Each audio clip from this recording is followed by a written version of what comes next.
parents were soothed and their wishes for their daughter had come true. However, Bianca's curiosity never left her. There's still so many unanswered questions about her family's past which affected her own DNA. This fascination with her genetics and the power that it may hold led her to seek out the old ways of the Blood Hunters. This new gift is where Bianca feels she'll truly start living. Her call to adventure, discovering her past, and hunting her mark has finally begun. Cecily has spent her entire life either in foster care or fending for herself on the streets. Seemingly nothing has worked out in her favor in her short 15 years of life. But one day, during an emotional breaking point, Cecily suddenly and unknowingly unlocked magical powers within herself. She caused quite a mess, and now, confronted with all sorts of questions about her abilities and purpose, she finds herself on the streets once again, running from what she's done. Her sorcerer powers continue to grow, much to her surprise, but she still has no idea where they came from or how to own them. Ironically, though, she's been pretty lucky lately. She's avoided trouble for the most part, and has actually started to feel okay. It's almost as if the luck she never got as a kid is finally coming back around. If only she was in control of it. Desmond O'Malley is a peculiar Dragonborn, to say the least. In a world where the destinies of all Dragonborn are decided by the beacons of good and evil, Bahamut and Tiamat respectively, Desmond's short path has been an unusual one that is filled with chaos, uncertainty, and maybe a bit too much competition for his own good. After being forced to travel from town to town in order to make his living as a thief on the streets, Desmond found what he believed to be his home in the fighting pits of Water's Wake, the same fighting pits where he became known as the Bronze Shiv. While living as a fighter, Desmond was given the opportunity in which he was told that he should throw a match in the ring. He would be gifted information that may help him find his destiny and what it was truly meant to be. But if he didn't, there would be grave, grave consequences. Rather than follow blindly down a path given to him, Desmond chose to uproot his life once more in order to forge his own destiny, as he had done all his life. Ashima Peregrine, the dedicated and aloof monk of the Tongwu Path religion, came to the party from a faraway nation, the nation of Loshar. He arrived in Summer's Rest with his curiously silent master to practice empathy for the world through exploration and the teachings of harmony to all creatures. Although Ashima's short stature and halfling carefree demeanor portray him as naive in the eyes of some, he is quietly believed to be the 11th reincarnation of the great teacher and founder of the Tongwu Path by the ranks of his monastic order. The student robes that he wears represents what he still has to relearn in this life before becoming a teacher to his people again. While his meditation upon the cyclical nature of ki and shadowboxing have always persisted in his life, his path has taken a fork in the recent days. After getting arrested in a mistaken situation while trying to help his friend Bianca, Ashima has been thrust into a group of misfits and young minds. Although trapped in a group, Ashima is always and will always embrace the ebb and flow of fate, and sees this as an opportunity to console the members of his party with guidance and faith. Powassa Inoa, or Po for short, is a water genasi who grew up in the comforts of Water's Wake.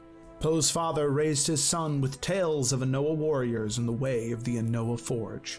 Unlike other forges, Po and his father's forge was half submerged underwater. The quick currents of the water and Po's father's magical hammer allowed them to sharpen, shape, and craft beautiful weapons and armor, unlike any other in Bella Clara.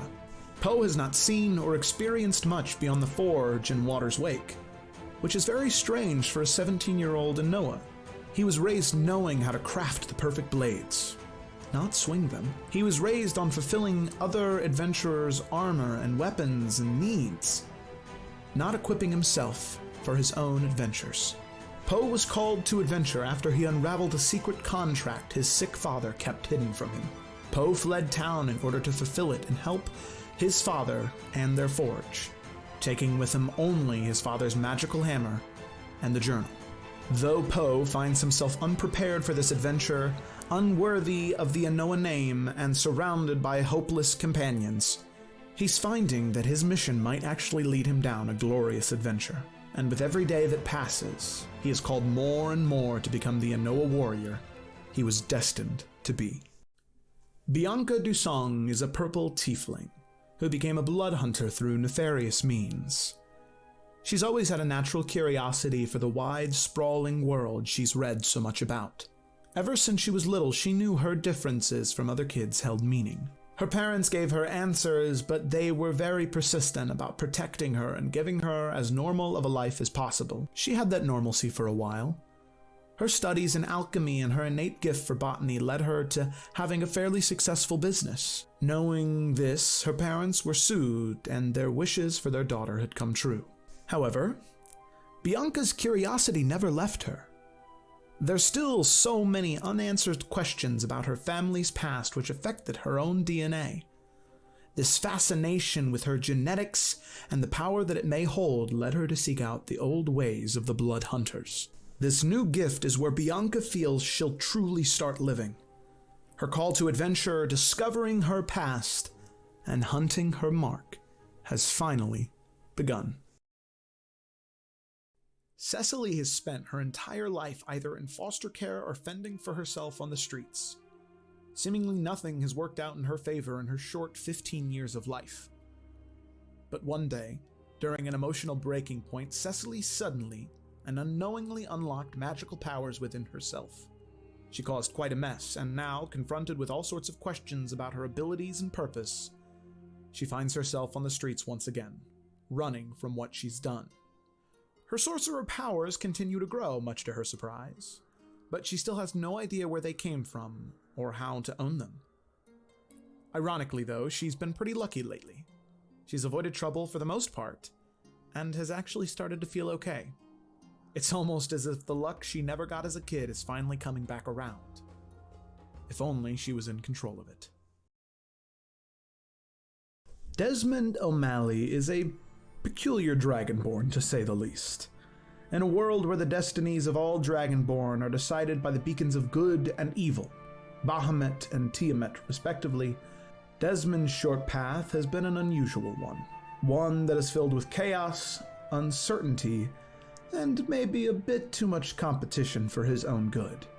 After being forced to travel from town to town in order to make his living as a thief on the streets, Desmond found what he believed to be his home in the fighting pits of Water's Wake, the same fighting pits where he became known as the Bronze Shiv. While living as a fighter, Desmond was given the opportunity in which he was told that he should throw a match in the ring. He would be gifted information that may help him find his destiny and what it was truly meant to be. But if he didn't, there would be grave, grave consequences. Rather than follow blindly down a path given to him, Desmond chose to uproot his life once more in order to forge his own destiny, as he had done all his life. Ashima Peregrine, the dedicated and aloof monk of the Tongwu Path religion, came to the party from a faraway nation, the nation of Loshar. He arrived in Summer's Rest with his curiously silent master to practice empathy for the world through exploration and the teachings of harmony to all creatures.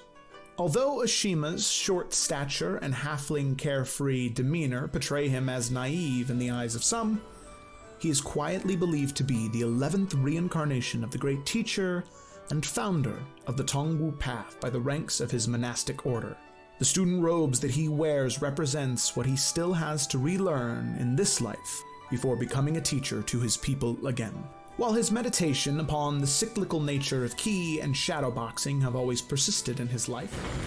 And hello and welcome to Roll with Advantage. My name is Joe and I will be your dungeon master this evening. So, it has been a while since we've been here. We didn't have any Explorers of Ephera or Isles of Iverion. Sadly, that was due to the winter weather and power outages with some of our players. So that's why we didn't play those sessions either one of those days. But They will be back next week, or this week, I should say, on Friday and Saturday, this upcoming week. Yeah, hype.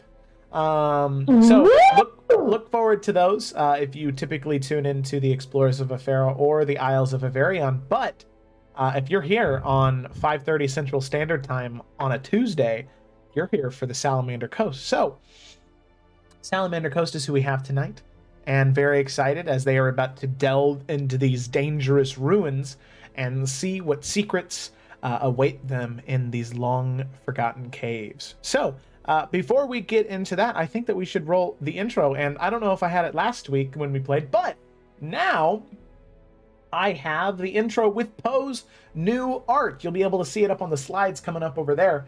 But yeah, he had it. Yep, there it is right there. He had it redone through Andy. So, you know, Andy is very awesome. And if you actually go check out his Instagram right now, shout out to all of our artists who do work for the show. If you go to Andy's Instagram right now, you can actually see 2 of the 5 Forerunners of Fate, the Isles of Averion crew. You can see 2 of their 5 character arts currently uploaded to his Instagram. Grok and Eurydice, both very good. But so is Poe. Poe's new art is friggin' awesome with his wooden hand. Because Poe lost his arm a while ago, and it's awesome. So go check them out. They're really cool. But I think that we shouldn't delay any longer, and I think that we should roll that intro and get started. Wooden hand. All right. Wooden noon. And let's roll the intro.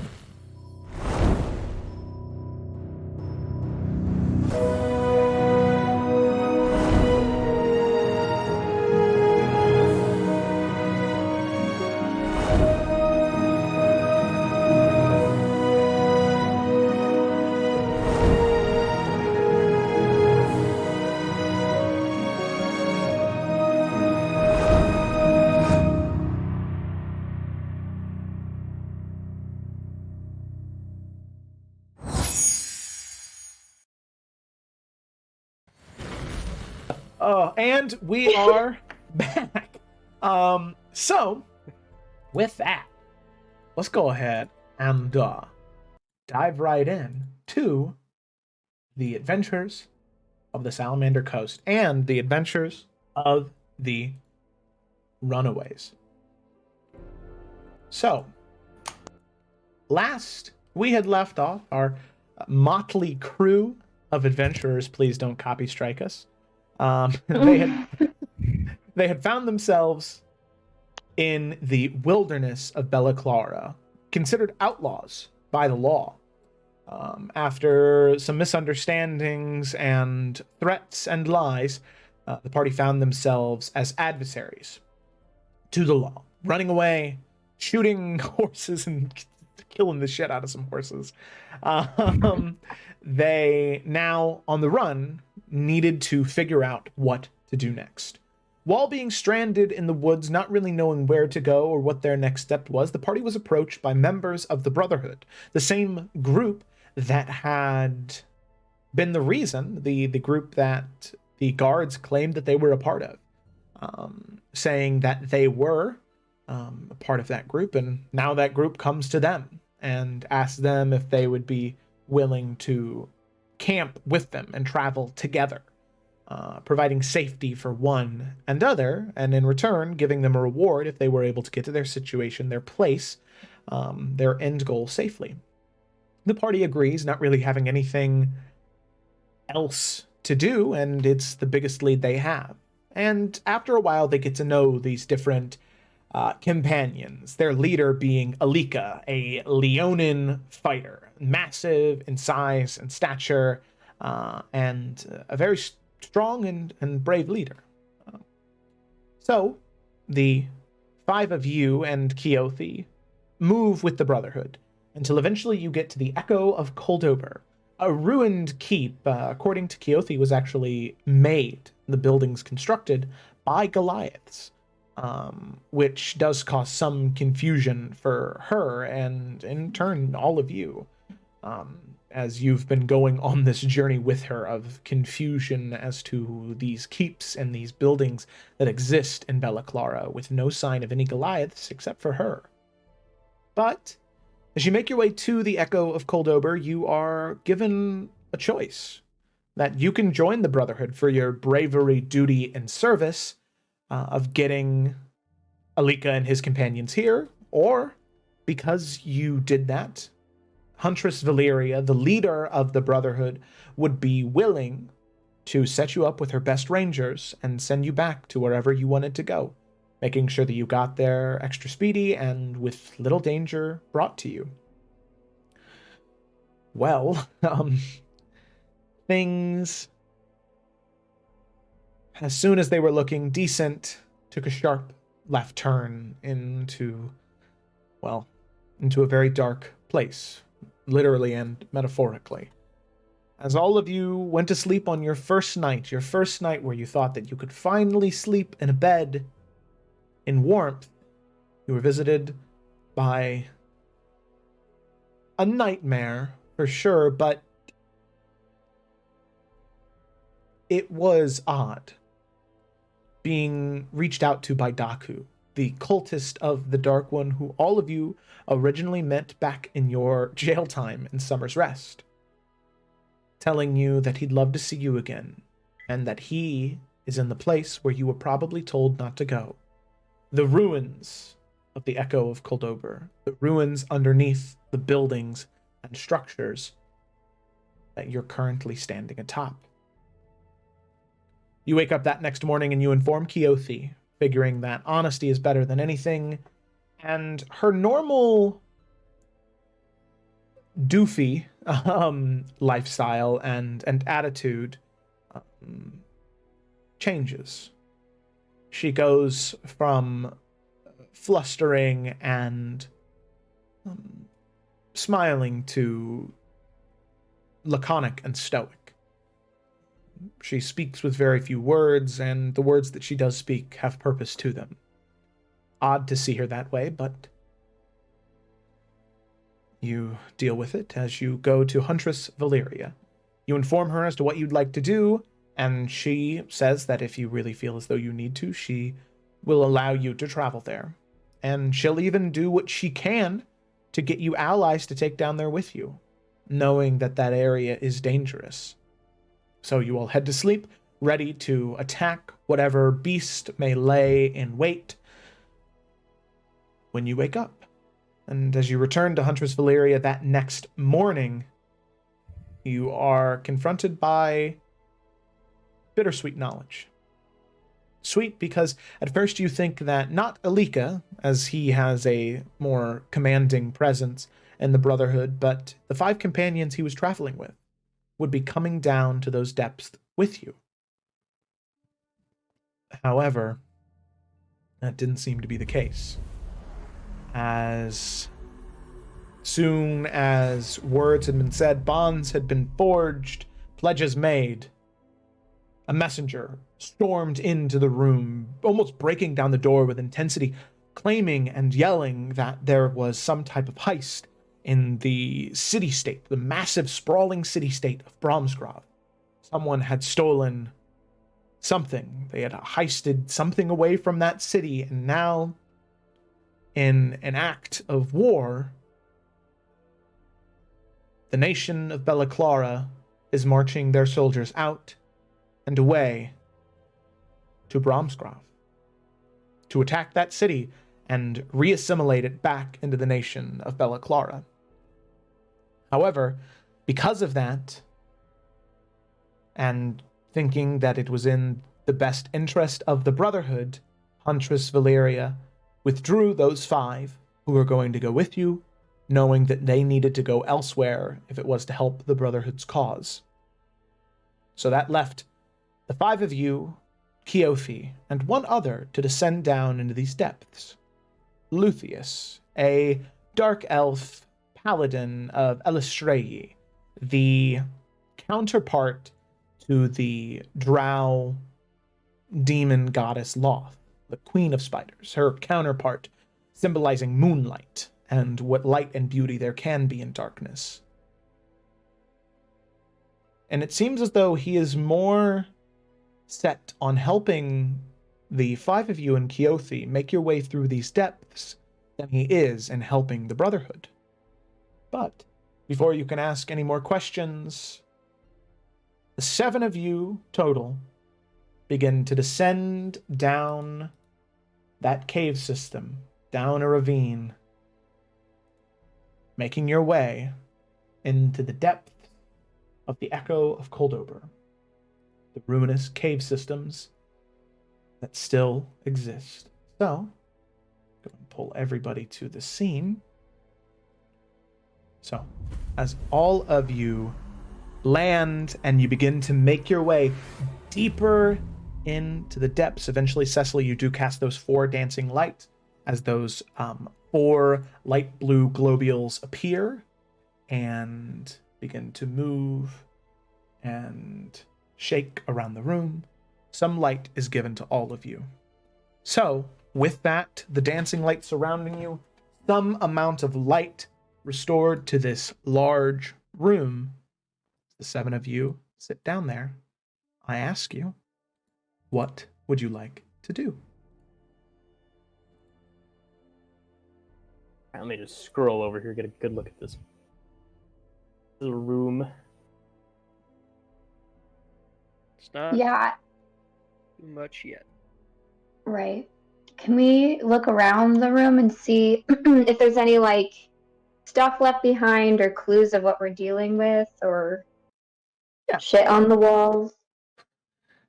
Well, not literal the shit, smell but... leads you to believe there isn't, but go ahead and make an investigation check. Okay. There we go. Normal. Did it roll? Yeah. Oh. 11.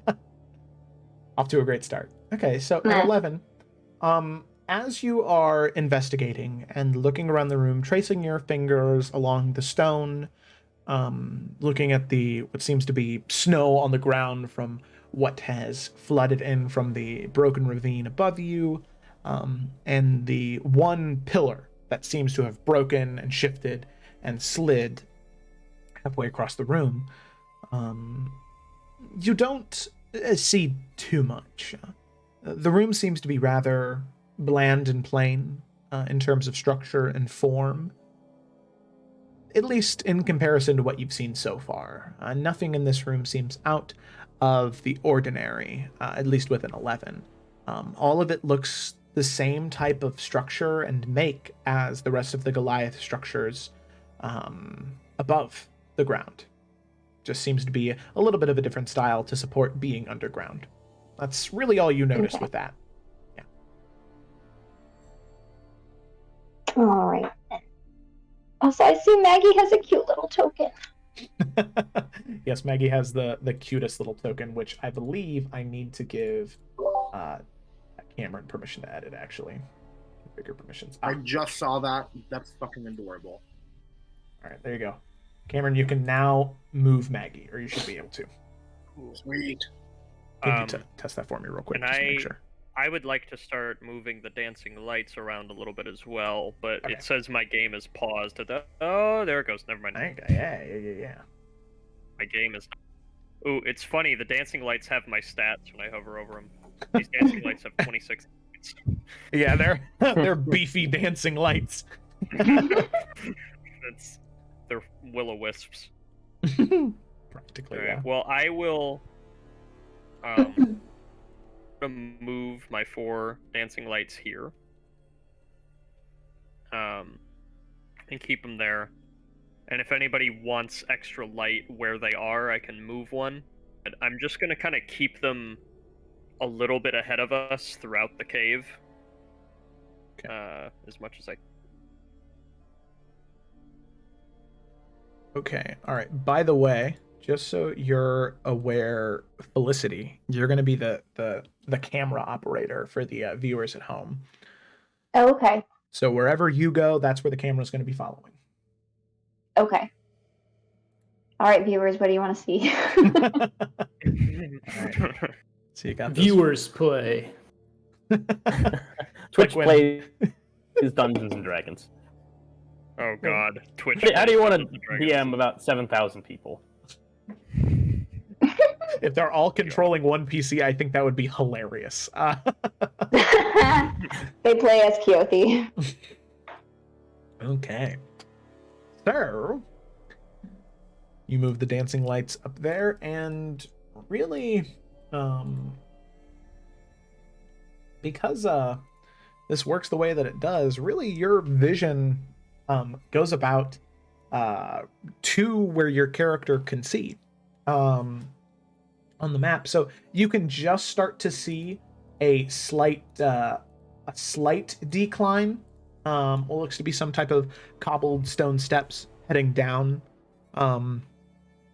But other than that, a very narrow, well, not a narrow hallway, but a very wide hallway, maybe 15, 20 feet wide, made for very, very large people. In fact, you can see this room in particular is meant for not people your size or even Keothi's size, in all honesty, even larger than her. This area is the area Ludithus said he ran, right? We didn't get as far as he did yet, did we? No. So as you all are moving around, just sort of considering what next steps to take, Ludithus will move up and say, "So I was able to make it down this hallway, and then to the turns into a shop. Right turn. And then from there was that creature, that arachnid. It was right around that corner last time. And that was about as far as we got. I saw it devour 2 soldiers, and then I ran." Poe kind of looks around the room, then looks at the hallway, and he asks, so how large would you say this creature was? I suppose. and he kind of looks towards Keothi. I suppose.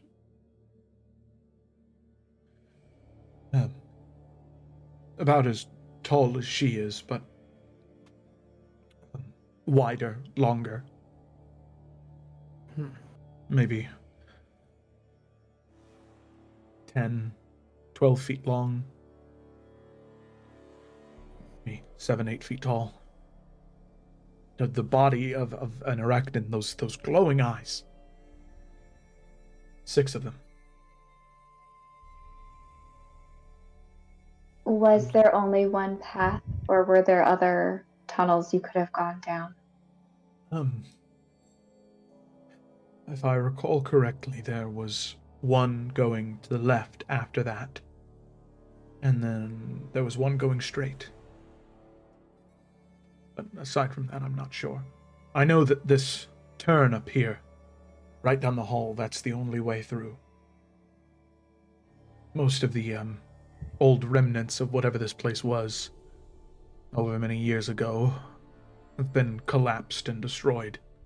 The cave system conjoining with bits and pieces of the ruins is all there is left to guide us.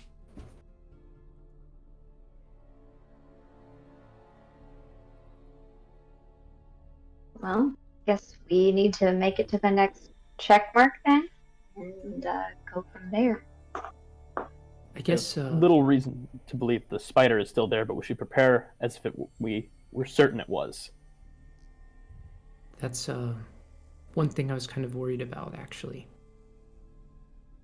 If they're as big as he says they are, and there's 6 of them, I wonder what our position will be like in this hallway, approaching them. We just need to be mindful of our formation, or at least consider drawing them out if they are there. Might be best to use this hallway as a fallback point. That way we can funnel, say, 1 or 2 in them at a time. That's what I was thinking. Who among us feels like they are either quick enough or armored enough to be in the front? Out of character, who's got the highest AC? Okay, let me. Mine's 15, but my dex is 17, so I'm like not bad and kind of fast. So Mine I still have says 16 AC. mine still says 11, and I don't know if that's correct. That should not be. Is it? It's because the chainmail's not equipped. And the Oh, that happens almost every time. So I need to. wait a minute. The Anoas were very good at making weapons, but not armor. They couldn't say that now. But wait, that didn't work. What? Chainmail. So, I will definitely be in the back, but using the dancing lights to guide people There we as go. much as I. Yeah, I also think I don't know if you guys have this, but if you go to the actors tab and there should be something right underneath all of the actors, like all the 3 that says party overview. I think if you click on that, it should pull up all your characters. party. Do you guys not I have see that? the runaways. I see all the characters and then the runaways. Oh, okay. It should be up at the top of the tab if it's not. Party overview.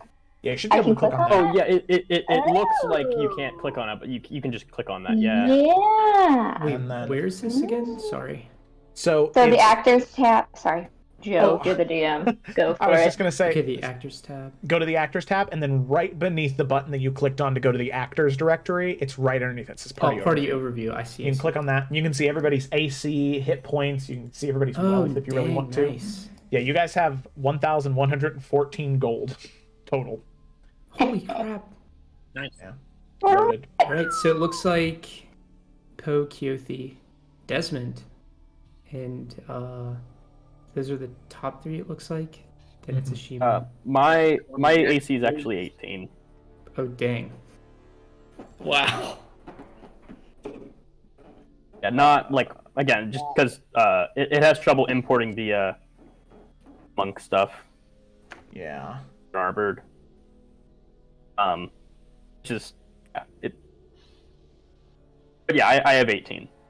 Well, I guess well. Shima's pretty fast and well armored, so you. Yeah, what's your speed at this level, Connor? My movement Is it speed is increased? 35. I know your movement speed is 45 feet, No, is according to this bad boy.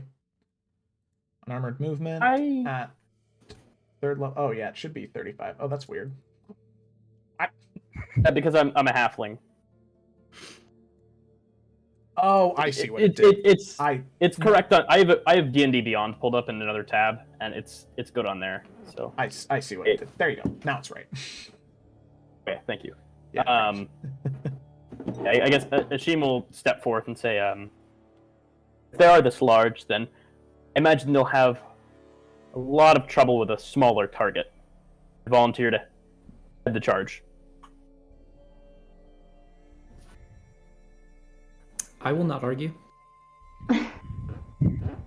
How well can you see in the dark, Ashima? Not very well. Not as well as you. Well, that's what I'll be for then. Just stay behind the lights and we should be good. If you could send one further ahead of us, that would be Yeah. very useful. We could see how many there are. It's coming up. So Cecily will watch real quick and start sending some lights around. Okay. Just kind of getting a scope of everything. Looks like stairs. We could have the high ground if we position ourselves correctly.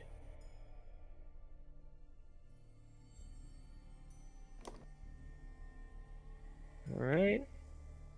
And now she'll start scanning the spot on the east a little bit. I suppose there is a wall here. Yeah. Yeah. Okay. So that's a boundary, Mm-hmm. right where the light is now. Yep. Definitely a wall. Shima can that it is a wall. It's a wall, right? I went to. Sorry, is it Okay. like lagging there a little bit? I didn't want to go ahead. And then... Yeah. So it looks like Luthien was right. It's pretty much just down.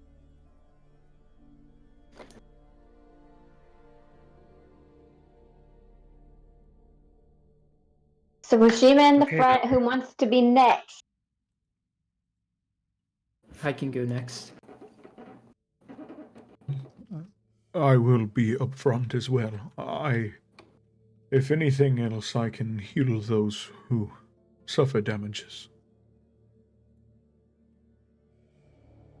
You move like a scorpion with long-ranged stingers in the back. Of those who are capable of magic. And claws. Quick folks in the front with strong base of pillars in the center. Exactly.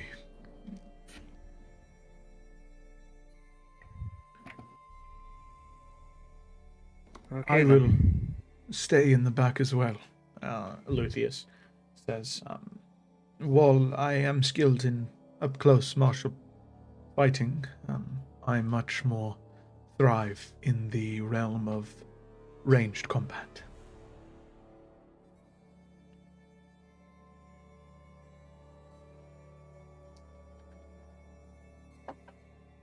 It's wise. We should stick to our fortes.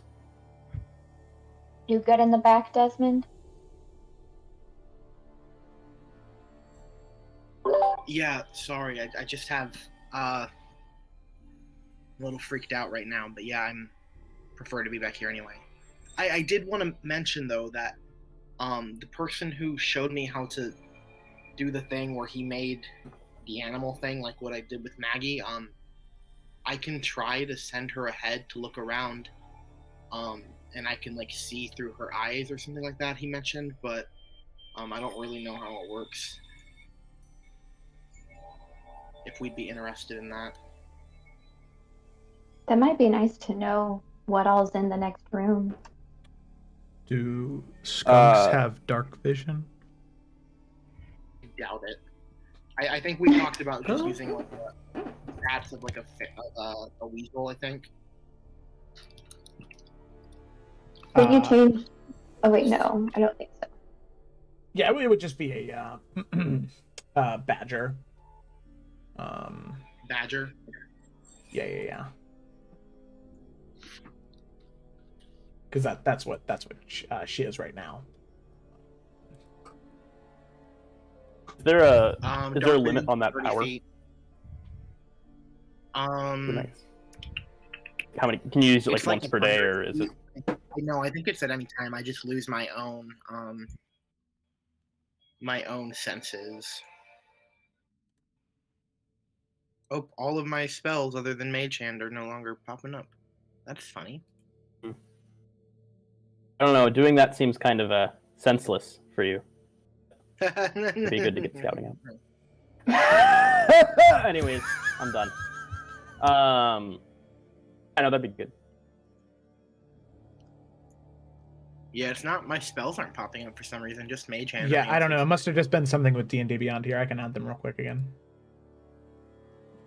Okay, thank you. Mhm. Yeah, but badgers have 30 feet of dark vision.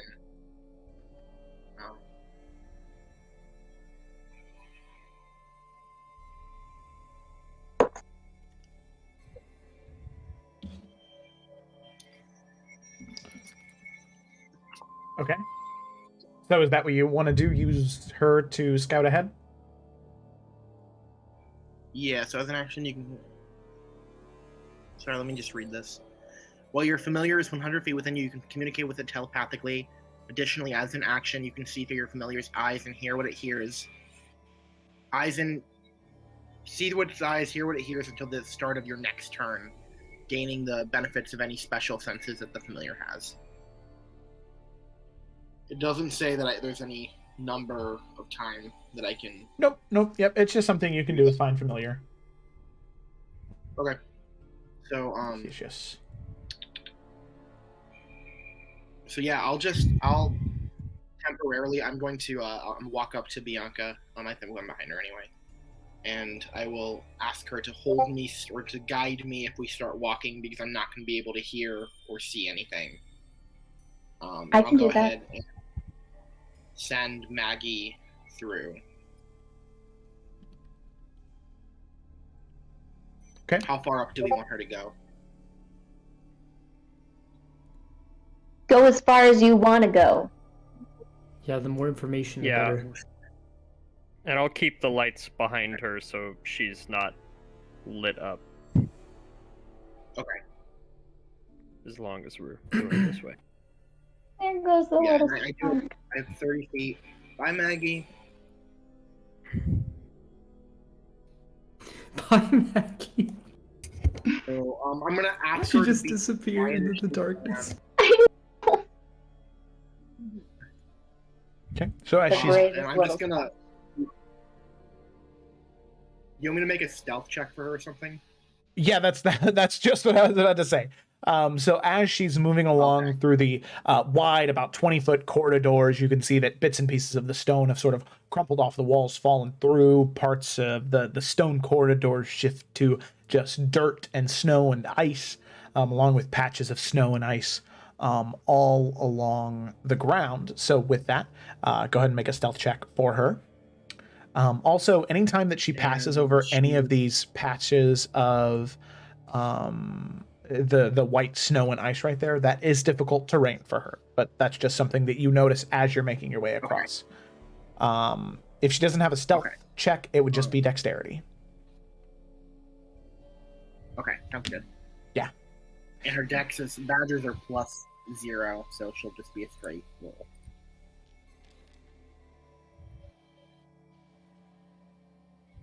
Okay, so 13. Okay, all right. So she clings to the shadows about as well as she can. Okay.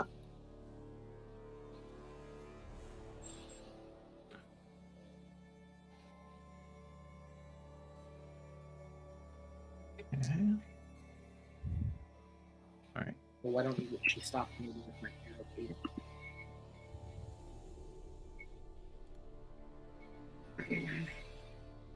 This is kind of scary. There's some kind of skunk down here. What the hell? Okay, so you would actually need to move forward a little bit because that's 100 feet right there. Well, I don't think it says I lose the connection. I think it's just that I can't communicate with her telepathically anymore. Gotcha. Okay, so then she's just kind of going off of her intentions there. Okay. Yeah, so I'm going to tell her before I lose the connection, you find anything terrifying or interesting to hightail back. Okay. Were you able to see anything, I'll actually Desmond? also tell everybody that we're free to move up to... Well, before we leave, I think we're okay to move up to about where the corner where she's at now is, because there's nothing in here so far. Okay. So if we all want to Yeah, find we that should 100. form up. Scorpion formation, everybody. Yeah. Hey Desmond, I'm holding you. Come back. I'm here. I was attached to Maggie. Oh my gosh. I think the lights are like a barrier. I think For a barrier. No. I think my thing is just lagging. yeah, mine is a little bit too. You gotta wait. a That second. might just be it. That's alright, because we're all trying to move it once. Yeah. Scorpion formation isn't working. Yeah, I know it's a very messy scorpion. Ah! Move back! Oh geez, you guys just flew. Yeah, you can click and drag to move your token a little faster. I just We can just keep crawling. Joe, when Good we idea. pass this, is this anything, is Huzzah. that just the tunnel that kind of... Yeah, that's just the caved-in tunnel walls. sort of shifting into cave as the walls sort of break away. Got it. All right.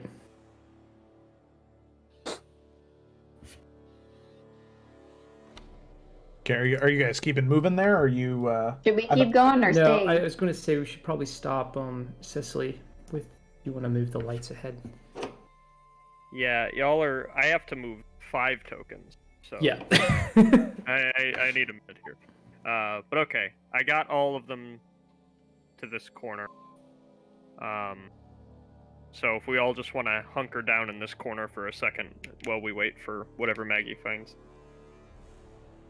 I think that's the best course of action. Okay, so if you're there, then you could probably see her, or yeah, you could explore a little bit more over here as her. Okay. Where? Okay, there's her token. I lost it for a second. She's so tiny. Mm-hmm. Okay, so I'm gonna keep going. Yep. Keep it chugging. Mark, can you move the lights up? Okay, so as you get right about there, what she does see is she can see peering in through that, what seems to be doorway, the door completely broken off, removed, even the stones on the side weathered away, as if there's something that is very large that has been making its way through that doorway. Inside, she can see what looks to be a collection of eggs walling the inside of the area, and a chest in the very center of the room. Okay. And I'm close enough that I can still be communicating with her, right? Mm-hmm. Correct. Okay.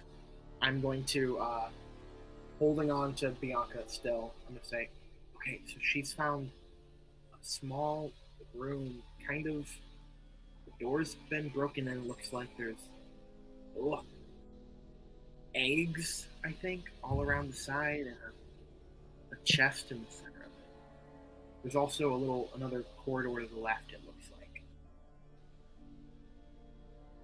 What do you guys...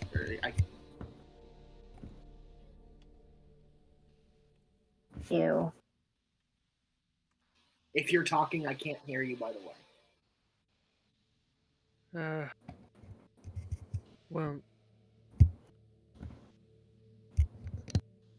So... I just said ew. I guess we, just wait here for a second, or should somebody go check out whatever the fuck those eggs are? Just keep moving. I just want her to step in and I want to see the whole room. Okay, stepping in so you can see the room as it stands there, getting closer and closer to the chest. It seems though the eggs are, at least as of right now, undisturbed. Like I said, there's clusters of them all around, and the door eventually, the room opens up into what looks like another corridor. Much more snow in that one area, but still, nothing happened. Yeah, in this area right here. You can see it sort of lining the ground in there. Look, yeah, I can feel it. Is the chest like nice looking? Is it old looking? It looks fairly new, little, not like resplendent, but it looks fairly nice. You know, it doesn't look rusted or, you know, weather worn, anything like that.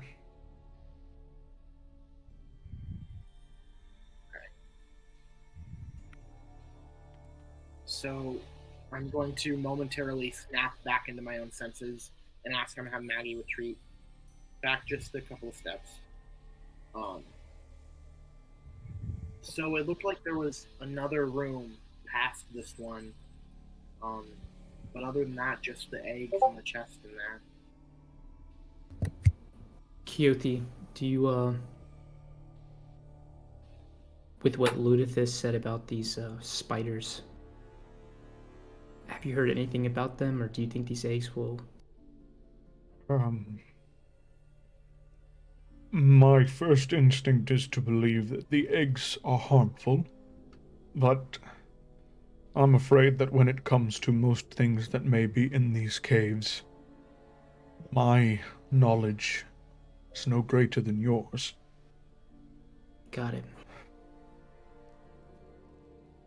Alright, I guess we should move forward, Murashima.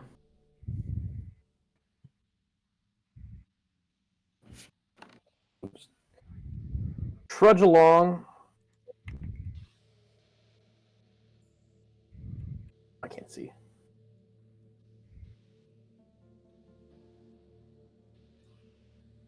Where the heck Wait is my for the token? lights.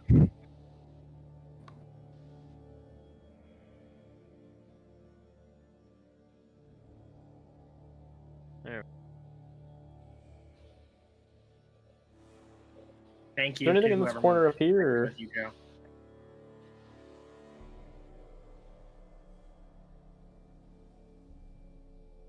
Oh. Up here. So wait, this is the room that Maggie was in, the one with the chest? Mhm, Yeah, here are the correct. eggs. Yeah. Whoa, whoa, whoa, whoa, whoa, whoa, whoa, whoa. Where are you going, Ashima? Oh. Thought that was the room. That is the room. Okay. So I'm before- sorry, you were just moving your token really fast. Okay. Oh, okay. So You weren't waiting for the Would you lights. Would you guys like me to try to open up the chest using my mage hand? Maybe we should look around Just a little see bit what's more. in it? Oh, you don't want to know what's in it? Trust me, I really want to know what's in it. But this doesn't look like a place that would welcome us opening a chest that it's so respectfully put in the middle of the room. Joe, So- do these eggs remind us of when we were in that cave with Hubert and there was those eggs and stuff there too? No, these ones almost seem more. I refrain to use the word, but almost more like gelatinous, as opposed to like hard eggs. Like these ones seem almost more like an egg Like shaped. sacks? Yeah, sacks is a really good word. That is really gross. Yeah. Yeah. Yeah. I'm thinking of Van Helsing and all those baby vampire sacks. Oh, yeah. Yeah. I'm gonna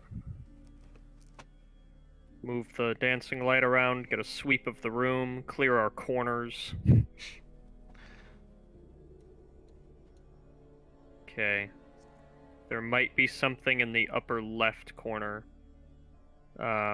Because I can't currently see that with where Cecily is standing, but everything else looked clear. Okay.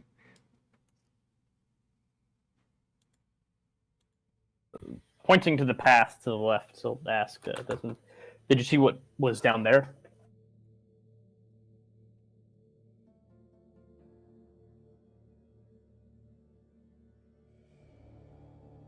Was that to me? I'm sorry. Yes, yeah. Did you see anything that was down that direction? I didn't have her look quite yet, but I can ask her to go down then. And then I will put a hand on Bianca's shoulder again, and I will zoop back into Maggie's head, and she will walk a little bit down here.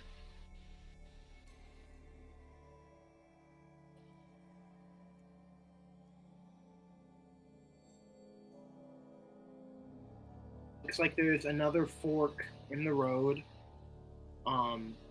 The bigger path leading down again towards the left, and a smaller opening towards the right.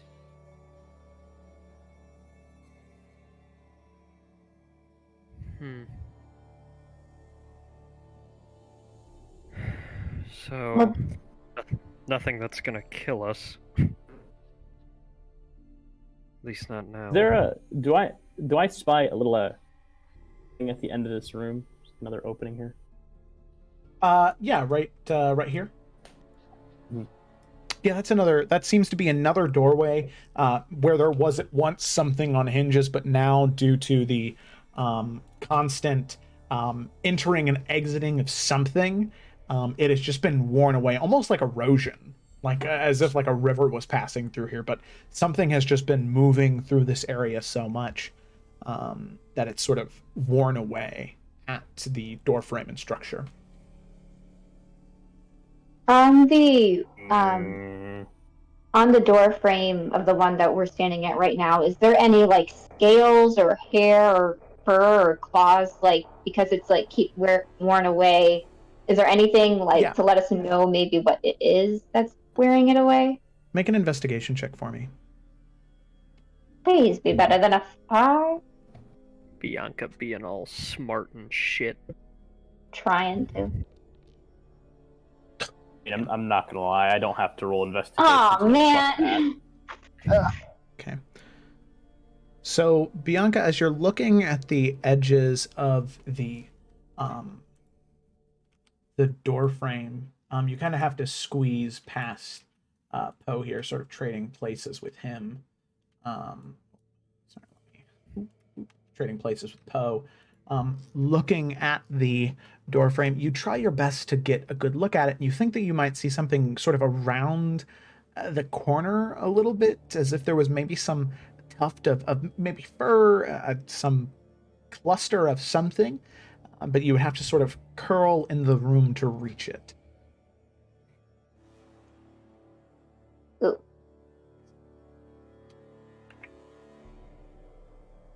Bianca's curious, but she doesn't know she's that curious yet. Okay, do we want to go in, or do we want to move on? Well, Ashima's the head of the Scorpion, so...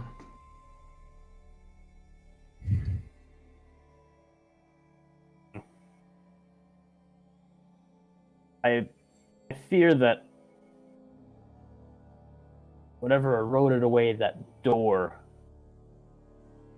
also laid these eggs. I'm not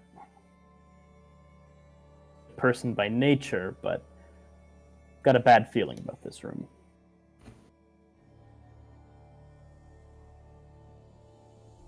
May want to see where this other path leads first. Okay. Besides, some creatures are known to birth time under duress.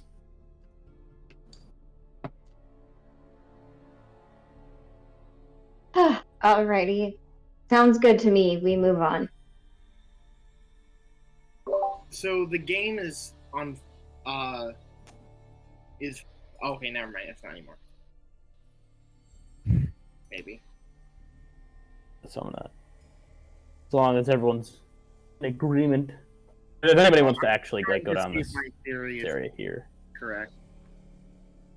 Okay, so Maggie, who just went around the side, appears back into the room with the chest. Oh.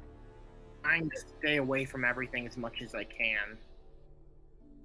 Come back to me. So it was a big circle. So, and then as Desmond, he'll pipe up and say, so I had Maggie take the door on the right, and it led back around into a staircase that led back into the room with the chest. There was another corridor through this other door, through the one with the chest to the right. It looked like there was another door that direction as well.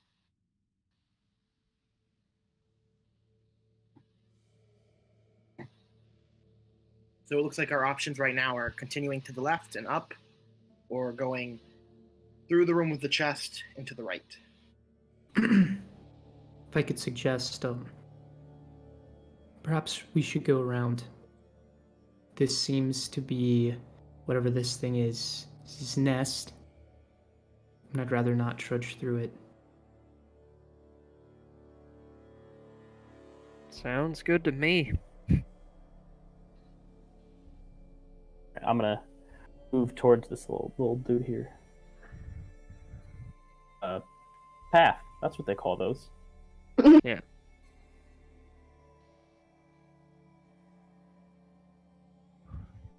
All right, moving on. Moving on.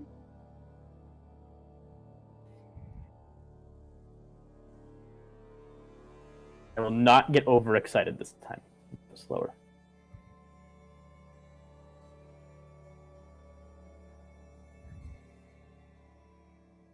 Just out of character, very happy to be in a dungeon.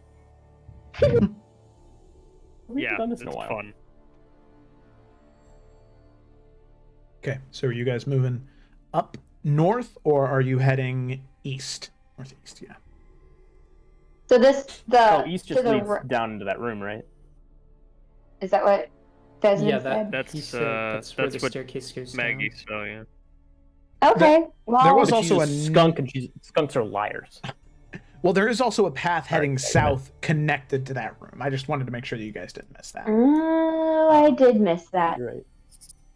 I did. Forgotten about that. It's okay, yeah, because last time when Maggie was sort of making her round, she did see a path heading south there. So Yeah, so where like the staircase was around this corridor, there was a door directly south of for our mouth. Anyway, yeah, where Joe put it in. So. ping. Honestly, I think there's danger either way we go, so I don't think it's going to be that big of a difference which way we go. This is a big dungeon. So I really yeah, want to open the chest, but I know better. Well, if we're gonna go north, if that is the choice we make, then I can just send some lights up there real quick, just to be sure that it's not doom. that looks like doom right there. And I'll continue to have Maggie going up as well. There's not enough distortion for it to be doom. And at least we know that if this leads somewhere not very promising, we have options. Okay, so you do see a What is set of this? stairs that descend downward. Oh, down. Check or anything? Yeah, she should make a stealth check. I want her to not be making a whole bunch of noise. Also, yeah, I zoomed out. This place is. I ain't small. I don't All know right. why. I forgot about that. Okay, alrighty. So with that, a 12. She, like I said before, Maggie tries her best to cling to the shadows and not be seen. Sadly, she is a black creature with one big ol' white strip going from her nose to the end of her tail. She also just kind of smells, and she It's like her stealth is actually a 5, but she smells, so it's a 0. Okay, so through Desmond, still through Maggie's eyes, will say, okay, so up ahead there is a staircase going up and a small little alcove on the right that looks like a dead end, and then it continues to go up from there. I think we're safe to keep walking up if that's what we want to do. What do you think, Ashima? And then there's a big open room. Well, not huge, but... So as Maggie makes her way into that larger room, she can see on the opposite end of that northward passage is this large circular door. And on that door, there are 4 different glowing runes. One glowing blue, one green, one red, and one yellow.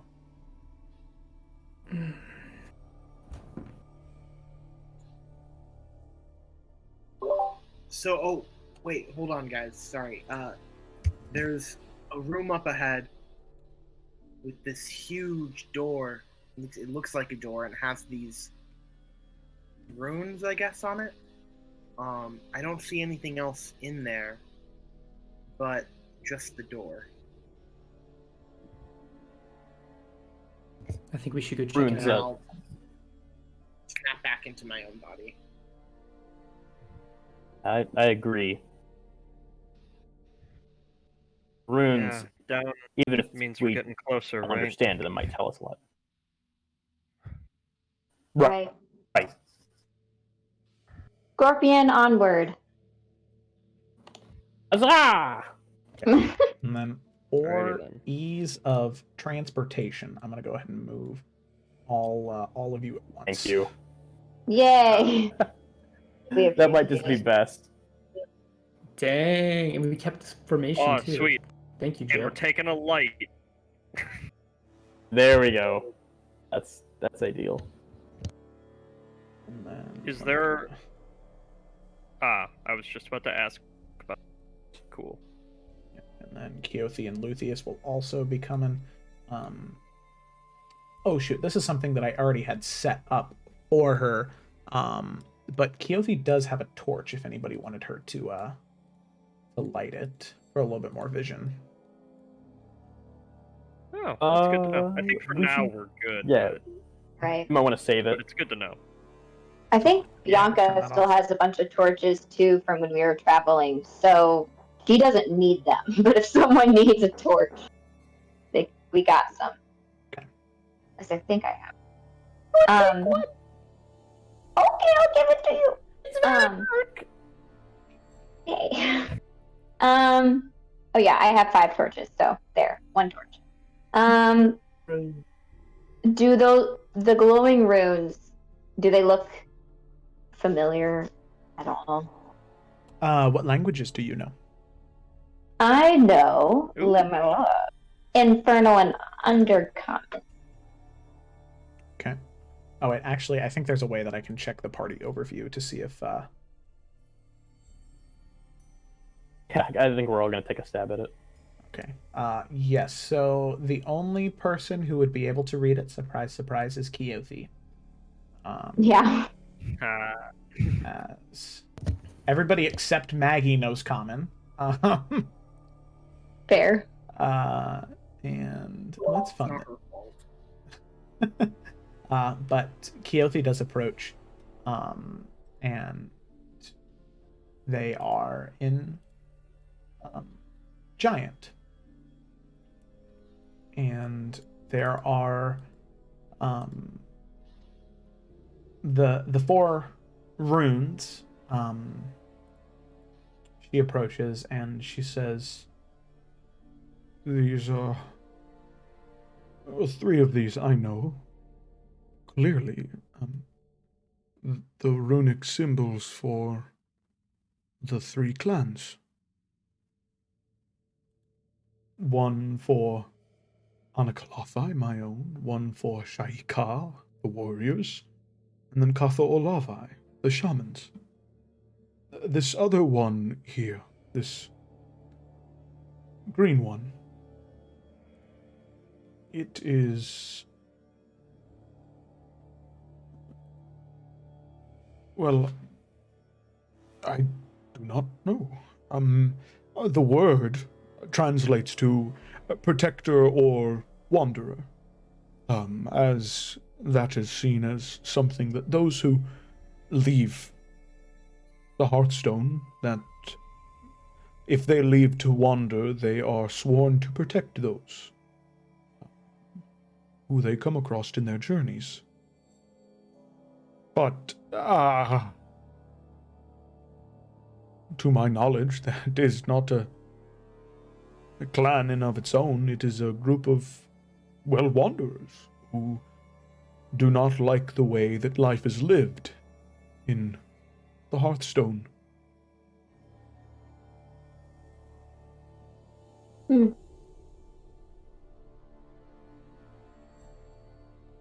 So, just clarity question, is these 4 runes are around, like, a door, right? Yeah, so it looks to be like a circular door. You can see the sort of the edges, the bevels along the side of the door, circular, and those 4 different runes are equidistant from one another on that circle. Okay. And there's no, like, normal kind of handle or anything? No. Okay. You gotta check the obvious. I mean, I don't want to spend 20 minutes looking at a door we can just push open. Right.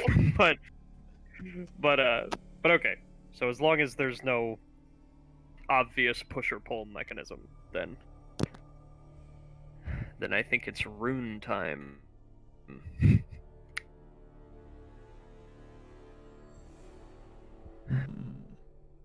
Okay.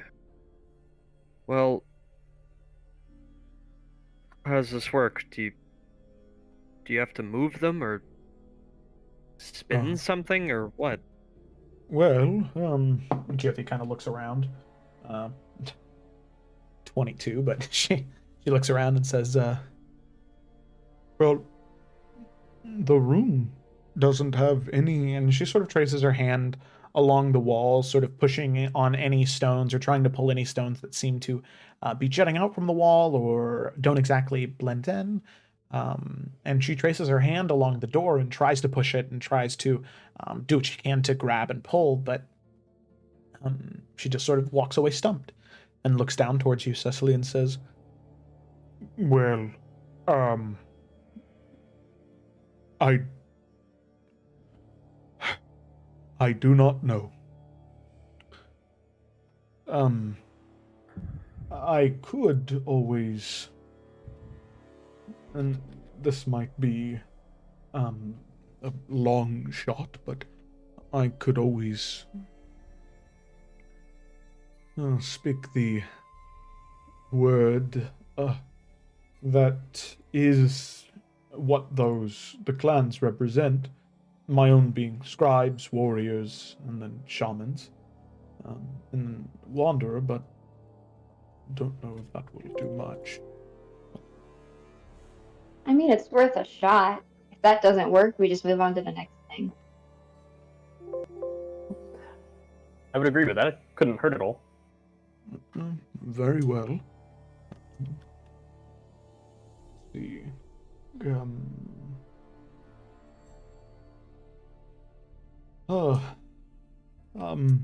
Makrador. It's the old tongue, giant for the clan Shaikar. She says it and nothing happens. Fuchan. It's for the wanderers. Not for the wanderers, for, the shamans. Blahar. For the scribes. Nothing.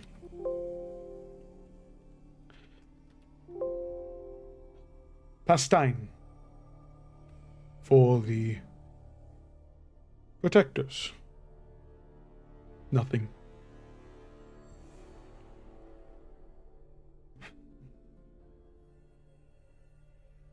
My apologies.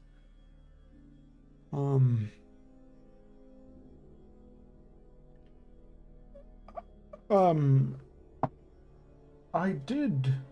Yeah. You can see her kind of take a moment and step back and think.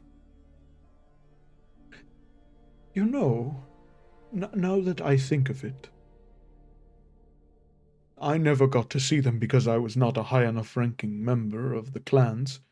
When I return from my journey, I will be allowed, but we do have doors similar to this in my home. I did not recognize it because of its older design, as most things here are, but typically there are keys, and those keys open doors, but they are stones, no bigger than the palm of my hand. You hold the stone up to whatever symbol corresponds, and, well, the door opens.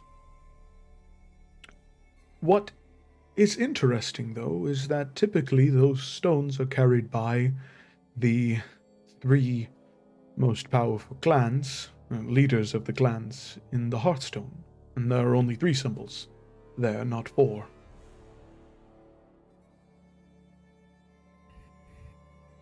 So, I suppose then, if they are here, I would suggest finding those stones.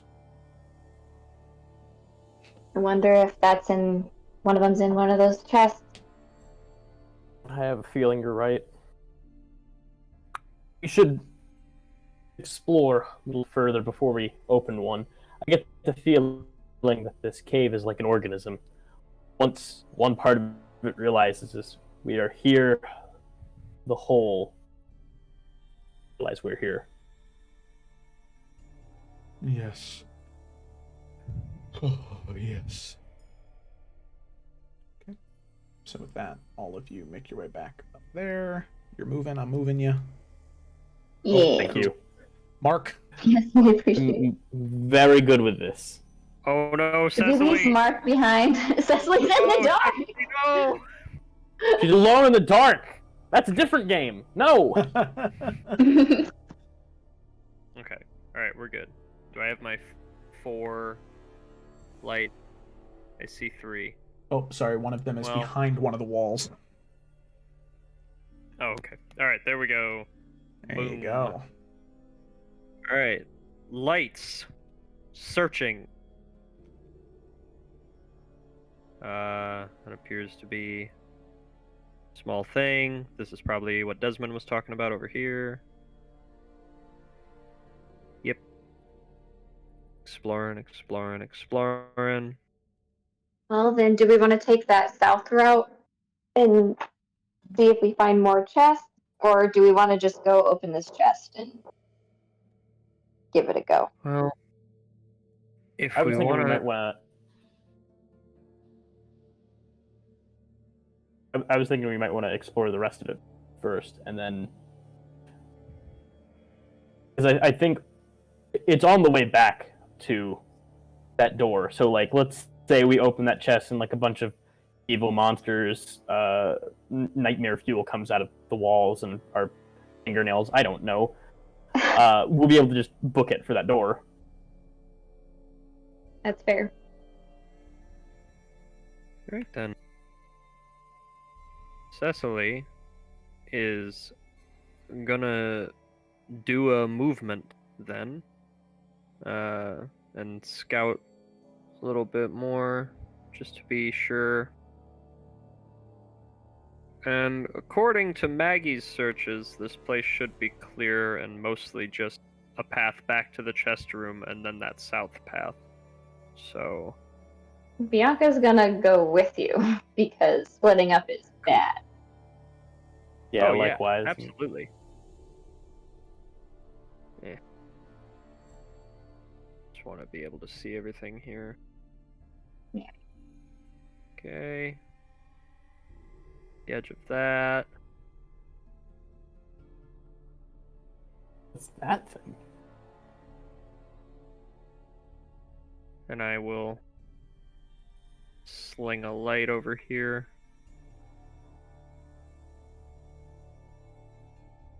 Boom. Sorry, I was going to Cecily. I moved myself. Yeah. Right.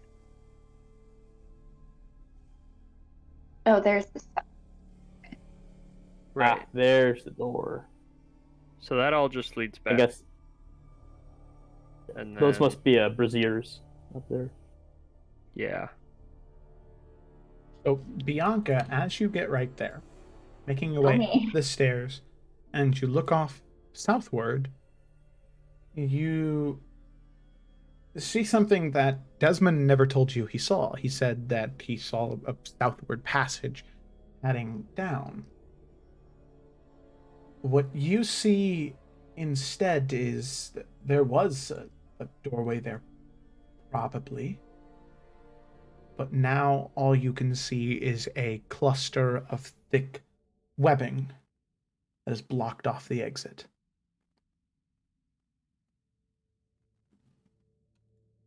Okay, she's gonna slowly, as quietly as possible, start to walk backwards. Not even turn around, just walking backwards down the stairs, and going back to tell Cecily and Ashimo what that is.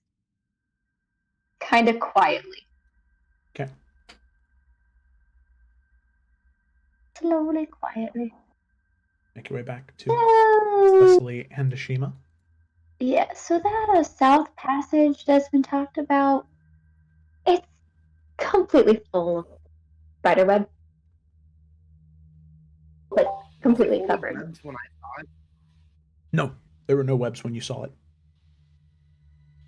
That's really weird. I didn't see anything like that. Well, Maggie didn't, I guess, but Yeah. Oh, that's As much as I awesome. wish your memory is flawed, or Maggie's eyesight flawed, I fear that they may know we're here. They're simply observing.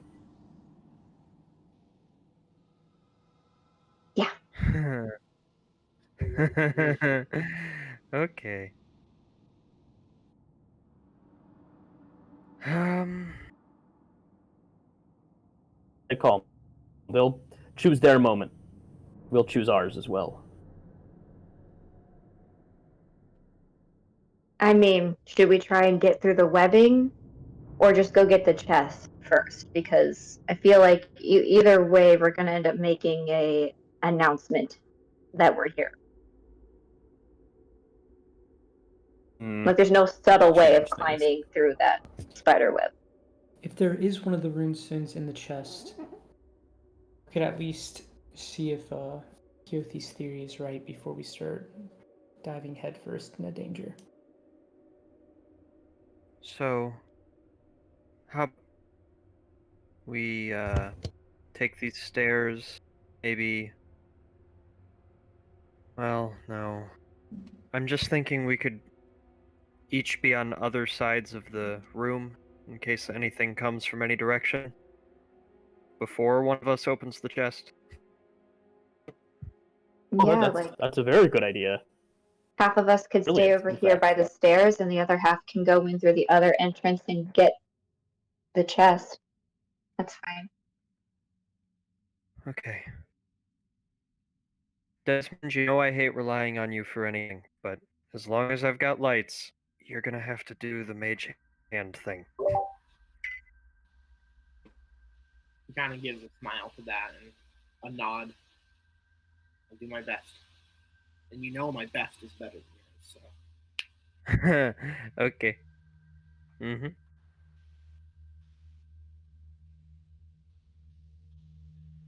So I should be able to keep 2 lights over there. So Cecily will, using advanced mind techniques, I guess, keep 2 of these lights over in this area. Okay. And then she'll have 2 that kind of stay with them over here. Okay. And she will go ahead and get here, and then I guess we'll just, there's 7 of us, so like 3 and 4. Just 3 people on this east side and 3 people on the west side. Or 4, whatever, you know. There's 1 extra. Okay. Odd numbers. Lucius will be on this side. He'll, as you're devising, he'll say, I will stand on those ledges. I can take some cover around there. I'm fairly agile on my feet. I can lay down any amount of suppressing fire you may need. Okay. Took himself right there, behind that brazier right there. Bianca will also stay on this side and kind of do what Lucius is doing. But the other side, because that's a good idea. Ooh. Sorry, I made a thing. I used the wrong tool. That's okay. Okay. I gotcha. You can also just hit Control if you're trying to use the measurement tool. Okay. That'll be easy. Oh. Yeah, hold Control and drag, and that'll tell you. And then if you're still holding Control and you click, it'll just make a new point. Oh, nice. And then Wow. you can let go of Control to have it go away. Okay. So then Keothi will come over here with Poe and Desmond. And then Ashima, where are you going? I'll go by the Who's over on the west side again? That would be Poe, Desmond, and Keothi. Yeah. Okay, I'll go to the east door then, or by the east stairs. Yeah. Alright, so Pretty early. easier. Cool. And then Maggie, is she staying with you, Desmond, or is she just staying away? I'll have her stand back about 20 or 25 feet from me. Behind you? Actually, I'm gonna put her in the little corridor north of us to, if she sees anything, or hears anything spooky, to just give me a heads up. Okay. So, by the way, Poe and Desmond and Keothi, as the three of you are making your way around the corridor here, looking back towards the west, you can see that that corridor that you all originally came down with, or came down through, is now completely covered in webs. And you can see that the doorway was easier to cover up as it wasn't very tall, but these caves, the tunnels are, maybe 20, 30 feet tall. So that web stretches all the way from the ground all the way up to the ceiling, completely blocking the entrance that all of you came in through. I hate that. I guess the I hate Shimmel's that a right. lot.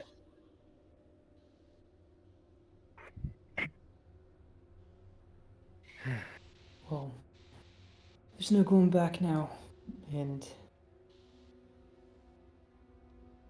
I guess we've been spotted. Can I, before we left, actually, to make sure that I don't necessarily metagame this, I know that I'm going to need the light inside of the chamber to see what I'm doing, because I don't have dark vision. Okay. So if Cecily could have one follow me. Yeah, I can just loop. Okay. And that way, Loop. or actually extend a little bit. Yeah, right. That's perfect. Yeah, I'll just leave it there. Okay. Thank you. And I will look to Poe and anybody else in my vicinity and kind of give my eyes will widen up, and I'll look for approval to go ahead and start. I'm going to give you a nod. Okay. You can do this, So Desmond. Thank you. His eyes flicker black a little bit, and I'm gonna twist my hand around, and you see kind of these scaly fingers extending out towards from where my hand was, and it kind of floats a little elegantly across the room, grabbing onto my thieves' tools, and will float towards the center, and I will attempt to open it. Oh, I guess I'll try to open it up before picking it, see if it opens up. Okay. So easy enough as you conjure the mage hand and it begins to float over as you grab onto the small clasp that is keeping the two ends together. You go to pull and lift, and you can see that there is no resistance. So I'll go ahead and slowly creak it open with the mage hand. Slowly creak it open and lift it up, and you can. Well, the chest opens and lifts up and then falls over behind it, and you can't see what's inside of it from where you're at, as the brim of the chest is well, no, never mind, you would be able to just kind of barely see inside of it. You can see something that looks like a rock, maybe the size of like a softball, that is giving off a dull blue glow. However, as soon as that chest opens and rests on the ground, the one thing that you hadn't noticed before, and that even when Maggie was walking through here, is that in certain areas right near the chest, there are these small patches of webbing, super duper small. And as soon as the chest falls and sets like as soon as the lid opens and rests right behind it, you can hear this thickly, like, cracking and squishing noise. And as soon as it hits right behind, like the lid opens and hits the ground, that cracking and squishing noise, there's about 6 different instances of them. And you can see emerging from the different eggs around the room, you can see these small, malnourished creatures, maybe half the size of a Shima, that are just a body on a small torso, and their limbs are just all tentacles. Their arms and their legs with these small pincers embedded into the tentacles as opposed to suction cups, and their mouths are just these large circles with like razor blade teeth, and all of those 6 eggs crack open, and all 6 of those creatures fling themselves towards the chest, anticipating to attack something, but nothing is there. They all flop into one another, slamming into each other on top of the chest, falling inside, and then scattering around, and then looking up, seeing the light, and hissing. And Poe, as all of that's happening, you can see them hissing, getting ready to lunge in different directions, specifically towards the 3 of you. You start to hear directly behind you, Poe, the tapping of what sounds like almost metal, but more natural. A sharp, dense material tapping on the wall behind you. And as you turn and look, all you see at about eye level are 6 glowing golden eyes as it appears right behind you on the wall. So the 6 creatures slam into each other, and the large spider-like creature, and Poe and Desmond and even Bianca, you would be able to see it just peering through.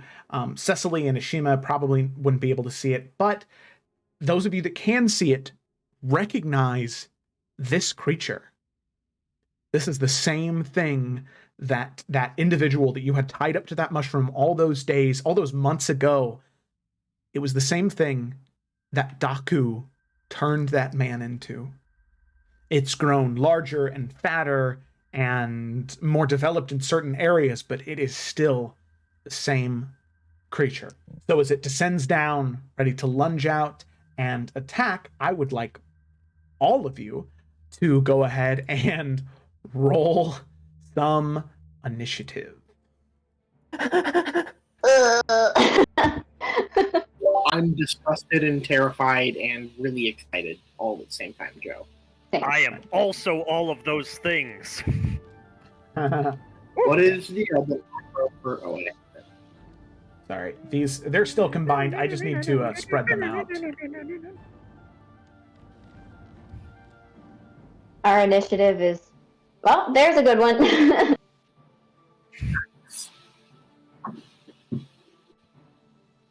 Oh, so And Desmond can't really see anything. It reminds me of And beating mountain lions with my fists in the West Weald.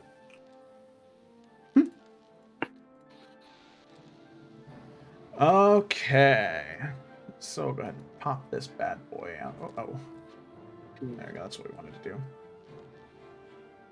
Oh, Poe. Oh. Oh, well, Ashima's doing pretty good right now. Okay, so there is that. And let's go ahead and get that going. And okay, let's go ahead and begin some combat. Alrighty, so with that, starting right up at the top of the turn order, we have Ashima with a 27. Holy crap. Ashima, what would you like to do first? I didn't see anything coming from our side, did I? No. No, as far as you can tell, there is nothing I think his behind you reaction or would- around you. His natural reaction would be head for... Don't want that. There you go. Oh, shit. No, I gotcha. I deleted it. Yeah, no, I just reloaded the game. My computer was slow to load. Okay. What I will do then, while this takes a minute, is he'd probably hear the crashing noise and the awful hissing, growl, something from in there, and just give Bianca a quick little hand to show that he's heading in there to check it out. He's gonna go. Okay. I'm gonna do it this time. There you go. There you go. There you go. There you go. Yeah. At 35 feet. Ooh.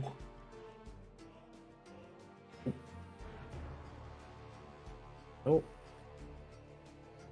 About.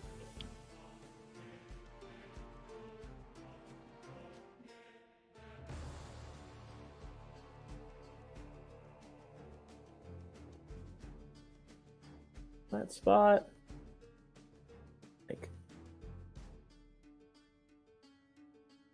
Okay, and the light's not directly focused, but would I be able to see the spidery dudes? Yes, you would definitely be able to see them. Yeah, they're just sort of like writhing all over each other right now on top of the chest as they immediately slammed into one another. But yeah, you can definitely see them as they are just in vision of the light. Okay, this will... Ashim's gonna take a grumpy old man who owns a bodega stance. It's actual kung fu. And just take his quarterstaff and just start smacking at the pile like with a broom. Okay, alrighty. So real quick, since they're all sort of like layered on top of each other right now, since they are small creatures, let's go ahead and there's 6 of them. Go ahead and roll a d6 for me first. So I'll determine which is the first one to sort of get smacked. Get smacked. Get smacked. Okay, so 6. We'll go ahead and do all the way at the bottom of the turn order. Okay. Alrighty, so go ahead and roll an attack. It's like Newton balls. Alright, go ahead and roll an attack for this first one as you sort of bring back the quarterstaff ready to smack into the pile of them.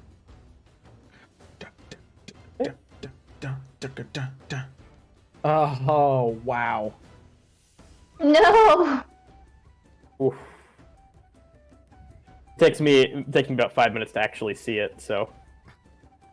Okay. Well, so the first one there is a 15, which is good. So that is a hit. And then okay. So then Did it swing twice? Well, it's only displaying the one roll for me. Oh, okay. Well, yeah. So, alrighty. So that is 11 points of damage to the one all the way down there at the bottom. Alrighty, sounds good. 11 points of damage. not on an advantage, am I? I saw 2 dice rolls, but right now it only says that you rolled an 8 on there. Okay. Well. Okay. Yeah. So I will switch to a better computer during the break. okay. But yeah, my laptop cannot handle this, so. All right. Later. So you swing down and crack into one of them, and it just like snaps one of like the limbs, and well, it doesn't snap. You can just see it like as it slams down and hits it. It just ends up squashing that one limb and almost severing it, as if you had some type of bladed weapon from the pure amount of blunt force. But the thing that sort of disturbs you as you smack into it is there's no crack of bone. There's no bone at all. They are just slimy, writhing tentacle creatures. Oof. Yeah, and then for bonus action, he's gonna take his heel and just slam it right directly into the pile again. Okay. Let me real quick. I'll roll another. Yeah, before you attack, let me just look at something real quick. Description. Melee attack, dexterity. Okay. Okay, yeah, go ahead and try that again. And just click on the like when you click on quarterstaff, just click on the die that is like right next to the quarterstaff on your actions list. Oh, okay. You want me to reroll the quarterstaff attack, or? Yeah, because you're unarmed strike. Okay. Yeah. Sorry, my bad. I forget you said heal. Okay, there you go. Oh, and that one was normal. Yeah. Okay, cool. All right, cool. So 23, 8 points of damage. Roll. Are you just aiming at the same one still? Yeah, just same one.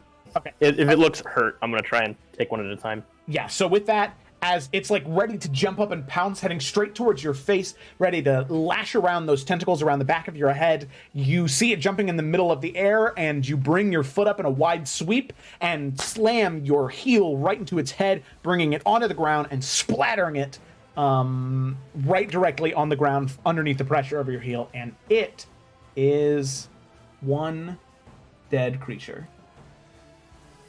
That abomination. Jesus. Yeah, really, really terrible. Okay, so we're going to move that one over here and hide it. There we go. Okay, alrighty. Anything else, Ashima? No, that's it for me. Okay, so then we come to the first creature's turn here, which is going to just lunge up at you and is going to attempt to make 2 different tentacle attacks, as each one is attempting to, like, you can see that even though it doesn't have any bones, it's attempting to sort of jump up and swing around and grab onto your face and pull itself in there. So that's going to be no. 2 different tentacle attacks. Ram. Okay, so that is an unnatural 20 and a 7. Yeah, 20 hits. Okay, so with the 20, that is going to be 7 points of damage total, 5 bludgeoning, 2 piercing, as the tentacles smack into the side of your head and attempt to strengthen their grasp. And then you can feel those sharp pincers, those sharp, almost teeth, sort of cut into your skin. However, it does get on you, and it's currently wrapped around you. It's not grappling you, preventing you from moving, but it is wrapped around you. So we're going to move that one right there. Okay, cool. This is the worst day of my life. So yeah, it sort of jumped on you, wrapped around your neck, and is just smacking and scratching. The second one, you're able to pull your hand up and sort of rip one of the tentacles away before it's able to go straight for the jugular and lash those razor-like teeth into your neck. So you grab it, throw it away, but it's still on you. Okay. Okay. It's good. I mean, it doesn't, but yes, continue.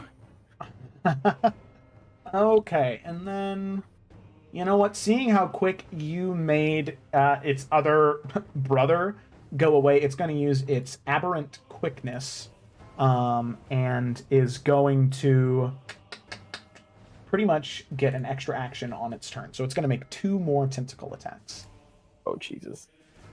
No. Okay, see if it can get a world of ouch. Okay, so that's a 14 and a 22. Yeah, 22 hits. Okay, so the 22, that's another 7 points of damage, 4 bludgeoning, 3 piercing, as it slams into you, once again, not able to get a grappled hold that is good enough to really restrain you or grapple you, but you can see that it's definitely chopping away. It's hacking away. It's doing the best that it can. Okay, all right, so that's the end of its turn. Then we come to Cecily. Okay. So 30 feet puts me there.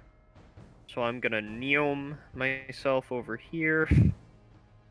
And I suppose, yeah, I need a bonus action to control these lights. So I'm gonna,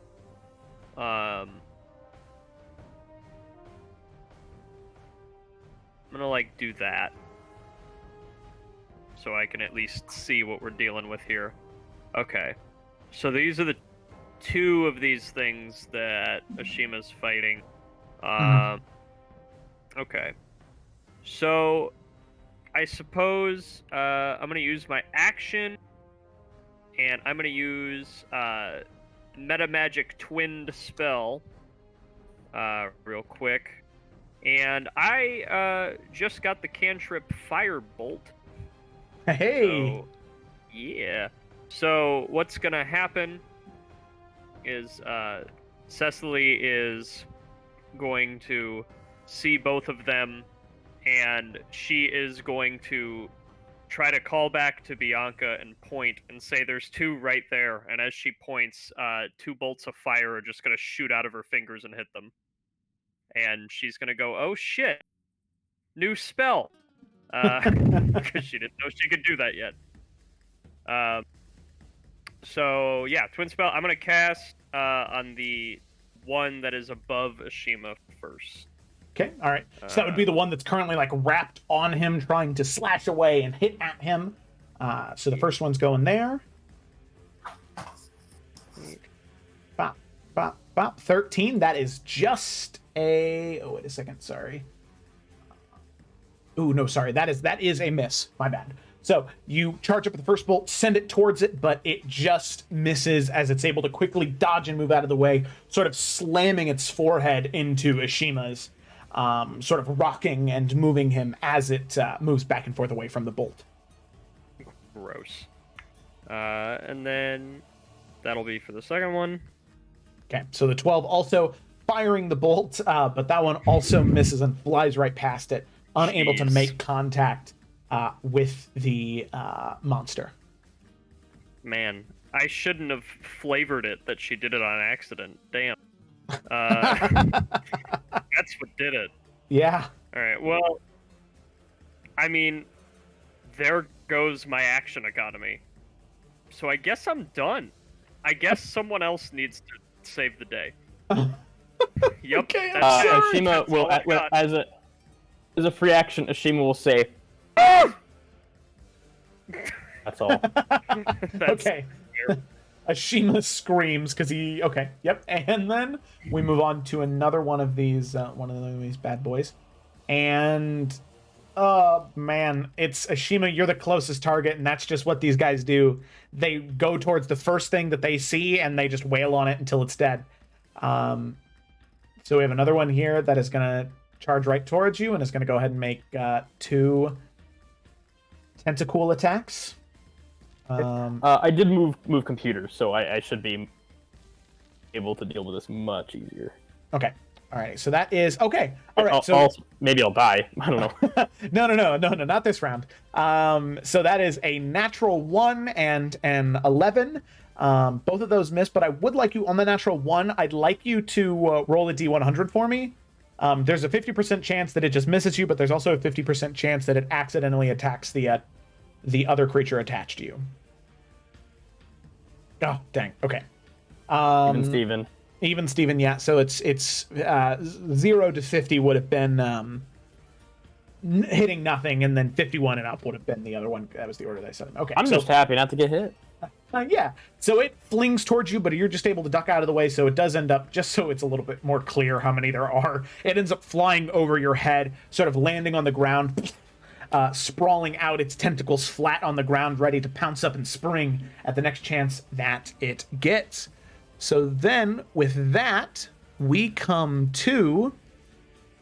A minute. There we go. Let me see if that is there. Okay.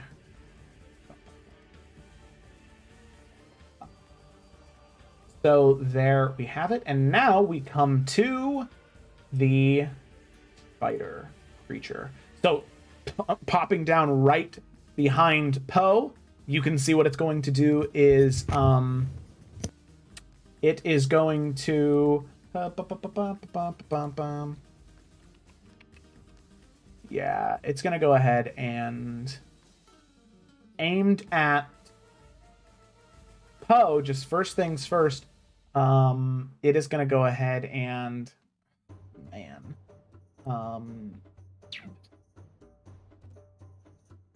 it's going to use its web effect and is going to attempt to in a 10-foot cone. Yeah, okay, so that's going to be Poe, Keothi, and Desmond. Let's see. Okay, I need the 3 of you to go ahead and make dexterity saving throws.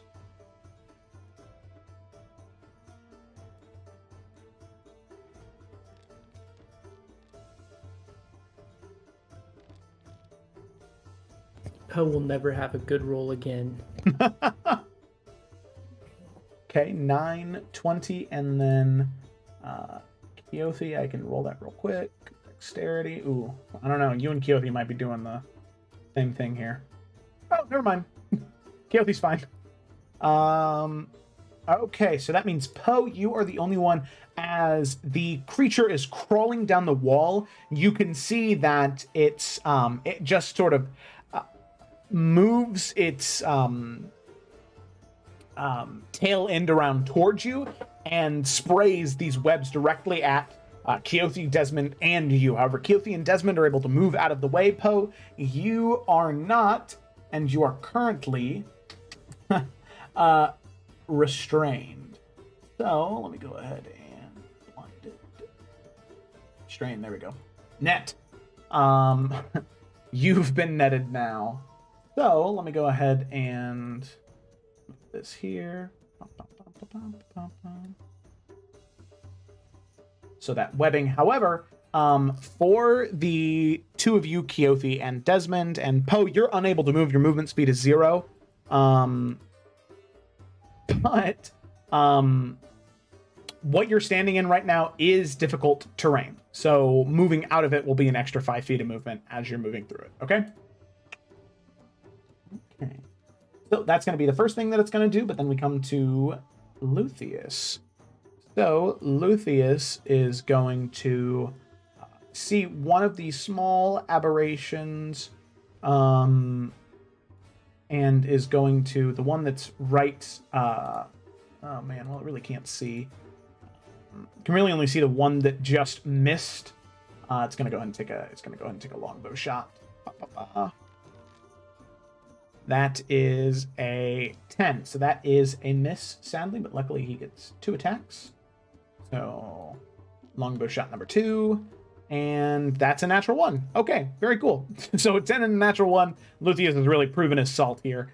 As he just takes 2 shots and both of them miss, just seemingly unable to get a good hit on this creature that already is fairly dexterous and light on its movement, and it's just unable to place those shots.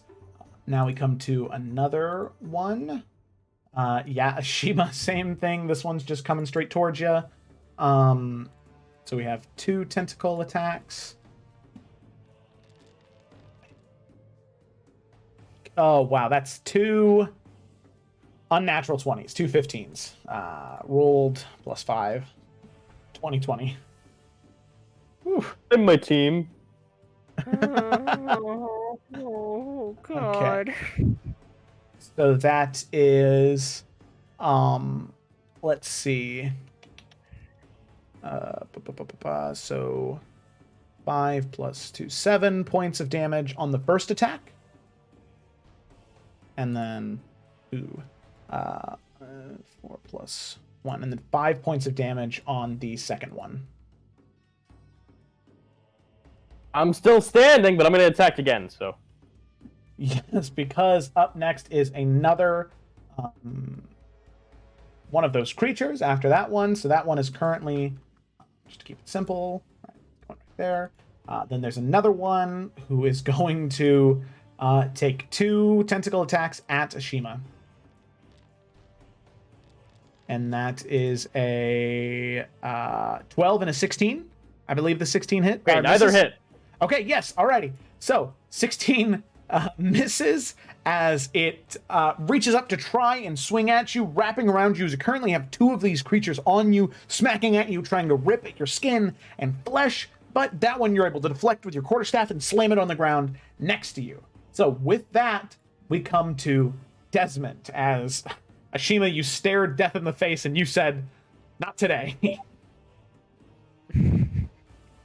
Okay, Desmond, what are you doing? Was initially thinking that we're split up. Half of us should probably try to fight the giant thing. Half of us should take on the little horde. But I'm seeing that Ashima is about to die, per the usual. So I am going to I'm going to reach into my sack of stones, and my eyes flickering black with like a little bit of the veins in my eyes flickering black and like my pupils dilating a little bit. I pull out a handful of stones and I turn them thrice in my hand, kind of floating up, and they turn around, kind of a la, I don't know, that scene in the Harry Potter movie where he turns the stone around, and they start to glow with this kind of sickening, sludgy black color. And I'm going to cast, use a bonus action to cast Mage Stone on them, which just turns my D4 stones into a D6 weapon. And I'm going to take my 5, 10, 15, 20, 25, okay, out of the web. And I'm going to line up a shot, and I'm going to attack this one that's closest to me. And I have sneak attack because he is in range of my Ally. Of an ally. Yeah, there you go. Okay, alrighty. Magic Stone it up. Yeah, so my fun fact, my macro things aren't really working. I don't know. I don't think that really matters that much, but Oh, it was probably just when I re-imported the D&D Beyond character sheet stuff that it replaced some of the old ones. So, by the way, I realized why none of your spells are on VTT is because you never added them on D&D Beyond. That's why they weren't there. Really? Because they were there. They've been here. Yeah, but when I re-import the character sheet, since it imports action spells and features and traits, if those aren't updated on D&D Beyond, then they just kind of get overwritten if they're not on there. Because like equipment and gold, you guys just manage on here, so that's no big deal. But any features and traits, they need to be updated, and spells, they need to be updated on a D&D Beyond. Okay, sweet. All right, I'll do that when we're done. Oh, but okay, so it will damage automatically, but do you want me to just roll a separate D6 to add since it's a D6 instead of a D4? I think that, okay. So magic, oh wait a second, that was the wrong. Maybe I should have clicked on Magic Stone instead of, well actually Magic Stone's not even, well yeah it is. Yeah, there it is. Okay, yeah, I just added that. So then we'll go ahead and use Magic Stone there. Wait a second, why is that only adding 3? Oh, does Magic Stone make you use your intelligence modifier when you go to attack? Yeah. So Magic Stone... It does? Yeah, it uses your spellcasting ability modifier. That's dumb. Why'd I choose that spell? Yeah, so I think that it's the same amount of damage with Magic Stone, just more variables. Oh no. That's really dumb. I think this is why most rogues just use hand crossbows. Okay, well I guess. You know what? Since it flavor-wise... Yeah, I think I just have to upgrade. No. Flavor-wise, since it's just the same as a... since it's just the same as a hand crossbow, I'll let it slide, because it's not like... It really doesn't make that big of a difference. So... I think I need to start... I think I just need to get across. I think technically I have one. I think I took Bianca's when she got the pistol. Yeah. Mine broke I'm and I pretty threw sure. it away. So go ahead and roll a d6 for me for the damage here, because the 19 does hit. Right. So d6 plus 5, whatever you roll there.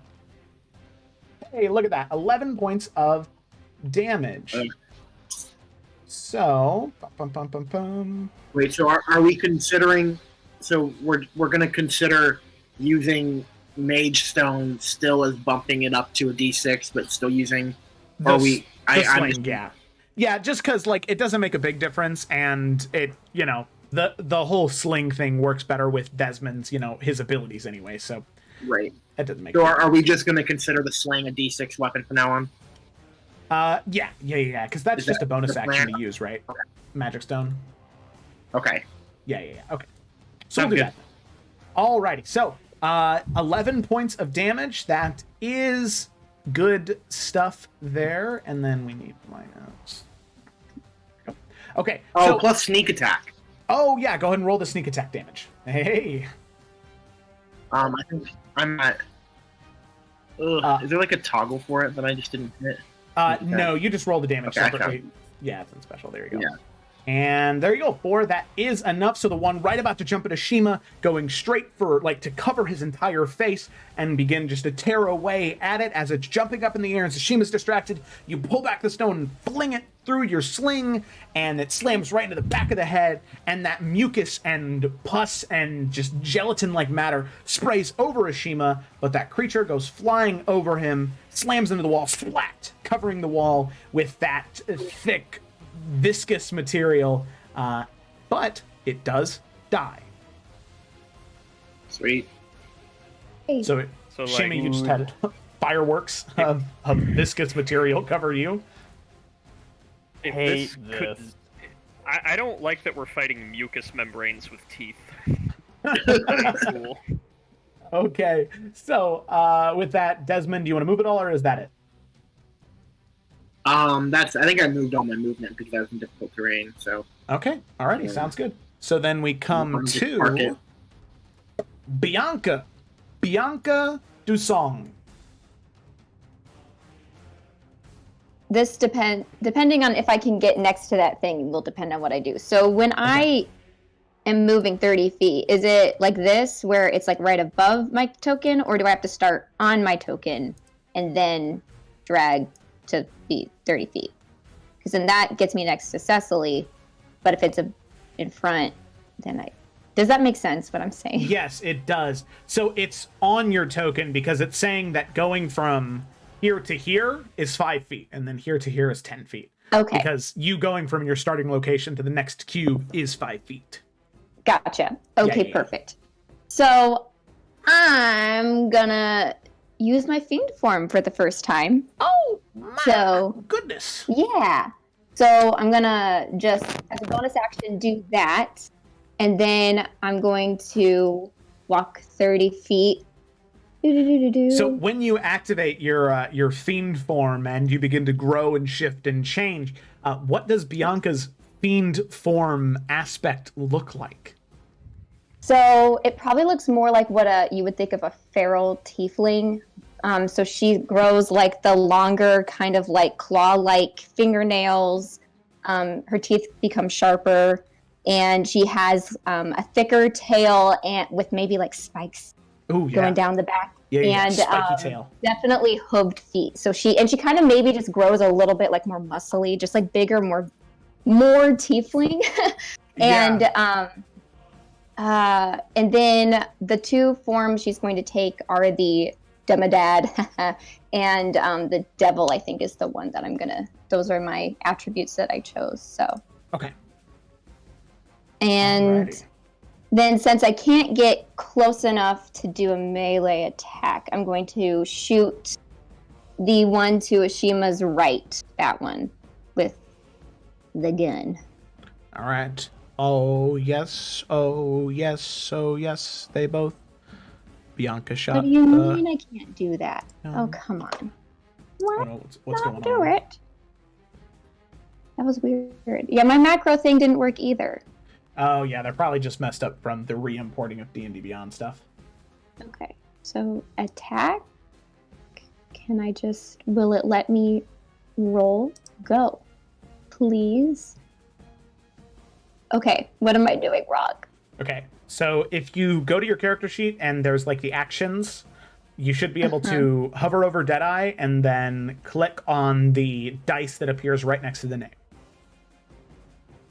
Okay. And then hit normal, and that should be good. Okay. Normal. Hopefully, yeah. Let's see. It said no. It's telling me no. Okay. What am I doing wrong? Like this little yellow thing pops up and it just says it can't. What? Yeah, it says the design ammunition source or something, even though I have 34 bullets. Yes, I see now. Okay, all right, there you go. Try it again. That was my bad. I don't know why it did that, but it said it should work now. I'll explain later, but yeah, it should work now. Hey, look at that. There we go. Did it work? Yay! Dice. Yeah, it did. Yay! I see dice. Please be a hit. Okay, 22 does hit, and you were aiming for the one that was on top of Ashima still? No, the one that is next to him on the right. Next to him on the right. His right. Not the one directly in front. Okay, the one above, if we're looking at it from our view, the one directly above Ashima. Okay, but if so- Ashima's looking at the chest to his right. Okay, so the one directly above him, the one above him and below him are sort of like wrapped around him right now. But luckily, that's why their AC is so high, because they're constantly moving, constantly shifting on people. So you are able to aim, and with a 22, no problem, able to shoot and fire. And you are able to do that full 10 points of piercing damage to it. And that, as the shot fires and echoes throughout the chambers, you can see that the bullet takes quite a tear out of the mucous membrane that is sort of holding this creature together on top of Ashima. And Ashima, you are just covered in more yucky as it sort of spreads across over you. Okay, and I think that's all I can do on this turn, because I think anything else, no enemies are in 5 feet of me, and I have to wait till my next turn for the next thing. So okay. I think that's all I can do. Okay, sounds good. So then we come to Keothi's turn. So like I said, what do you guys want Keothi to do? I changed her from her NPC sheet to just a 4th level Peace Domain Cleric. So it is up to you guys what you wish for her to do. I would have her move here so that she could be, or at least somewhere in between, so that she can be a little bit more supportive to the rest of the group and still close by to Poe if Casey needs it. Yeah, and I would absolutely have her heal Ashima. Yes, whichever way I can is take most one more. Yes, If she 100%. heals me, I can take one more round of beating. Yeah. Then definitely, So- definitely send her over there. So 5, 10, 15, 20, Yeah. 20 feet. So I think has, that she could, moving through the difficult terrain, I think that she would still have enough to get to Ashima. Do it. Cool. So she has quite a few different healing abilities, I know. So there's the spell Cure Wounds, the spell Healing Word, Prayer of Healing, which heals like everybody. So that's not yet. That's for over a rest though. Ah, okay. It has like a 10-minute casting time or something. So besides Cure Wounds and Healing Word, is there any other healing abilities on this sheet? What is Channel Divinity Balm? Channel Divinity. Oh, that's the one where she can, as an action, she gets to move again, and then everybody she runs past gets like a 2d6 plus 4, or 2d6 plus 5 HP or something like that. Yeah, correct. So that also is not great for now. So I probably just cast Cure Wound would be the thing. Mm-hmm. Okay. So she makes her way up to Ashima as he's like wrapped in mucus and shards of teeth, reaches in towards him and goes ahead and casts Cure Wound. Guys, do we want 1st or 2nd level? You need, Connor, do you need 1st or 2nd? Well, I have 1 HP. Let's do Yeah. 2nd. Take out the head of the scorpion dies. This is That true. Scorpions don't have heads, but I agree. Take out the Do they not have scorpion's heads? face. No, I believe they have a cephalothorax. Oh, so it's like their head, air quotes, is just on their thorax. Okay. Yeah, Okay. that makes So, sense. Does that mean they don't have a neck? We're diverging. We're diverging. I'm We're moving on. gonna focus, or I will take that HP away from Ashima. Okay, I'm shutting up. Yeah. Okay, so Keothi casts Cure Wounds at what level? 2nd. 2nd level, and so that's 2d8 plus 5. Alrighty. Should yeah, one of us roll it, or? I gotcha. Cure Wounds Okay. normal at 2nd level. Bada bing, bada boom. Ashima take 14 hit points. It accidentally rolled that private GM roll, but it's 14 hit points. You're at 15 now. Yay. We'll live. Okay, so then that is the end of Keothi's turn, and then there is one last creature here, and Ashima, I'd like you to roll a d4. If it's even, it goes for you. If it's odd, it goes for Keothi. as they attack the closest thing, and there are 2 things in between it. What did I say? Odd for you, even for Keothi? Or is it the other way around? Whoops. Don't ask me these Well. things. Welp. Okay. I'm gonna do another. Odd for you, even for Keothi. Odd for you, even for Keothi. Cool. So it's coming at you. Again. 2 tentacle attacks. 1, 2. So it's coming at you first. That is a 14 and a 20. So the 14 misses. The 20 does hit with 11 points of damage. Back down.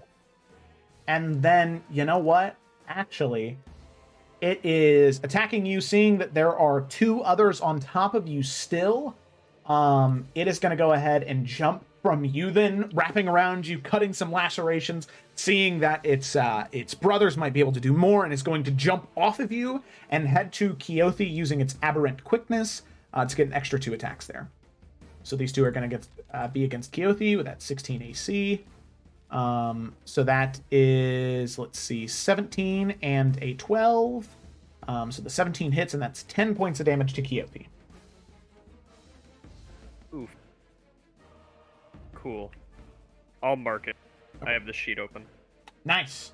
And then there is the one, Ashima, that you actually killed already, who is no longer part of the battle. So it's a good thing you killed him first things first. All right. So then, with that, we do come to Poe. You are currently webbed and restrained, meaning any of your your movement is 0, and any attacks that you try and make have disadvantage. You can use your action to make a athletics check to try and burst out of the webs, or you can try and just attack it and deal 5 points of damage to it. It's up to you.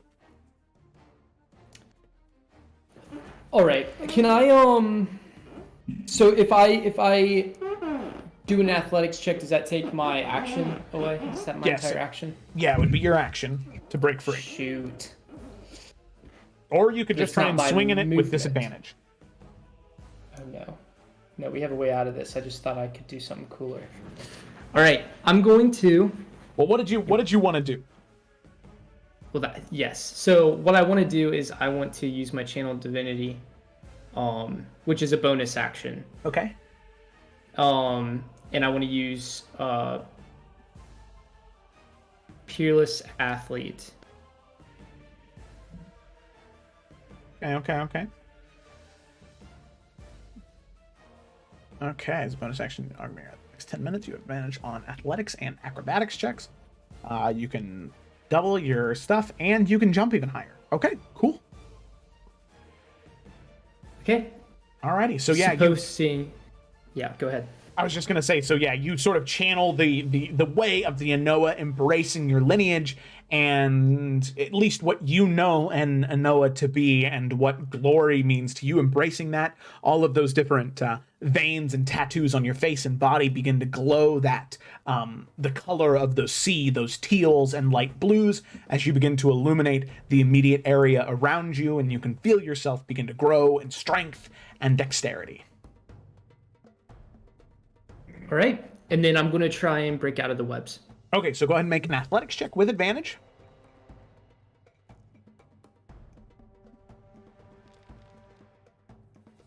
Boom, 14. Okay, 14 is enough. Even a 12 was enough. You're able to rip and shred away at the webs as if they were nothing. Completely tear them asunder, and you are now free. You are no longer restrained. Okay. There you go. Do I have movement? Yeah, you still have movement. Okay. So, Excellent. would I be able to... So this is, could I jump over here, or should I just walk? Well, if you were to jump, I guess you wouldn't take the difficult terrain, but however, the spider creature will get an attack of opportunity.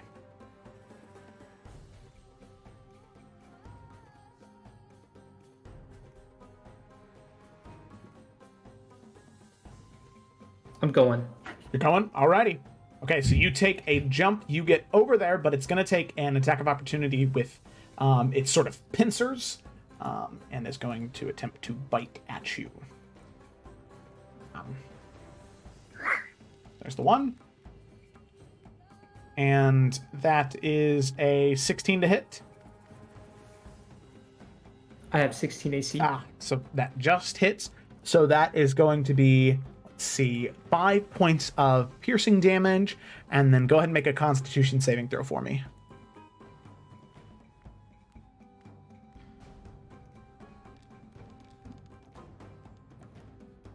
Oh. Okay. So then with a 7, that is going to go ahead and be an extra 6 points of poison damage.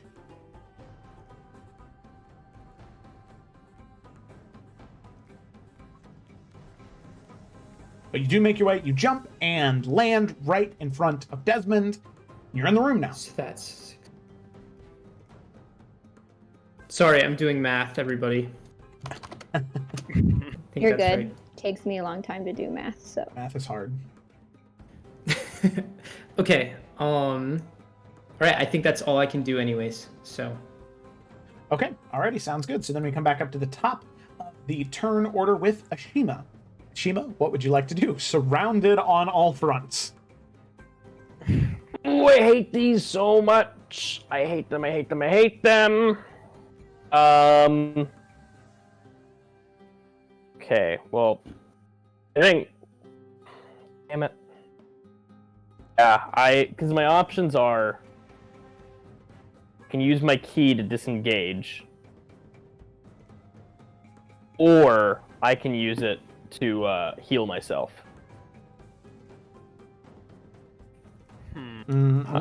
Yeah. So, the question is, do I trust you all be able to kill these things? Well... Try! I'm gonna be honest with you all.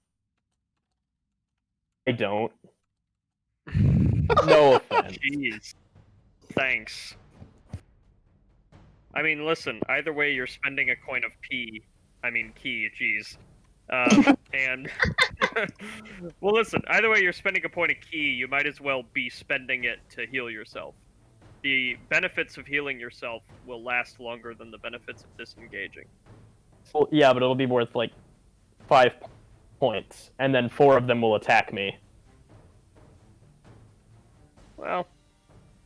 So then I have to rely on you to all one-hit them. Okay, yeah, no, you're right. I don't trust us either. Yeah, see, that wasn't a slight. That was me being like, no, you all cannot kill 4 of them on one turn. Yeah. Alright, so I am going to use my point of key to disengage without an opportunity attack. Okay. And, Nice. So you're able to, at that point... is there still one on... Well, because they're not grappling you, anytime you go to move, you're just able to quickly rip them off and throw them on the ground where they were. Okay, thank God. Yeah, so you disengage, throwing them off. They try and lash out, but they're just not able to hit you as you're dodging out of the way of the attacks. Actually, just for the sake of making more sense, it'd be kind of weird if I did this. I want to... can I rip it off and then hit it and then disengage? Yeah, sure, that's fine. Which one did you want to do? Just like the one that was directly north of you? Okay. Yeah. The north and south ones are the ones that are on top of you. So you try and whack at the one to the north of you that's currently like right around your left shoulder. So go ahead and roll an attack. Slap at my left shoulder with a quarterstaff. And with that, as you crack at your left shoulder, your robes, once again, at least on your own terms, are just covered in that mucousy pus as it just slowly lets go, releases its grip, and slips and falls onto the ground, dead. Okay, actually... Oh.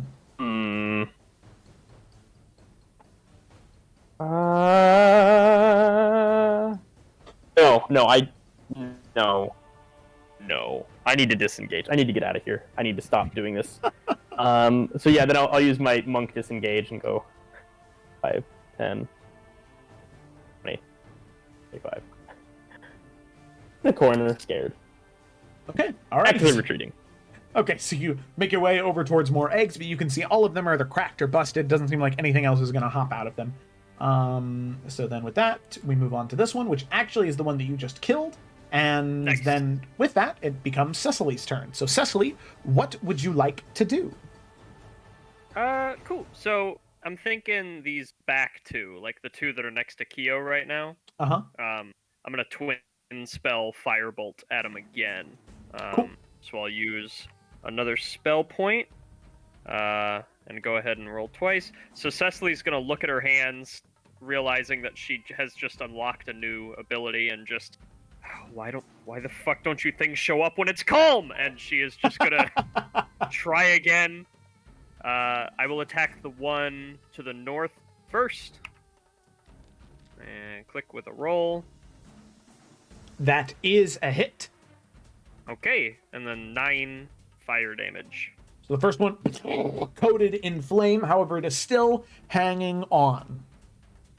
Okay.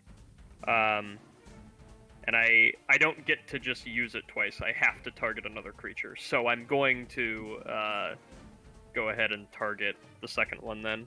Okay.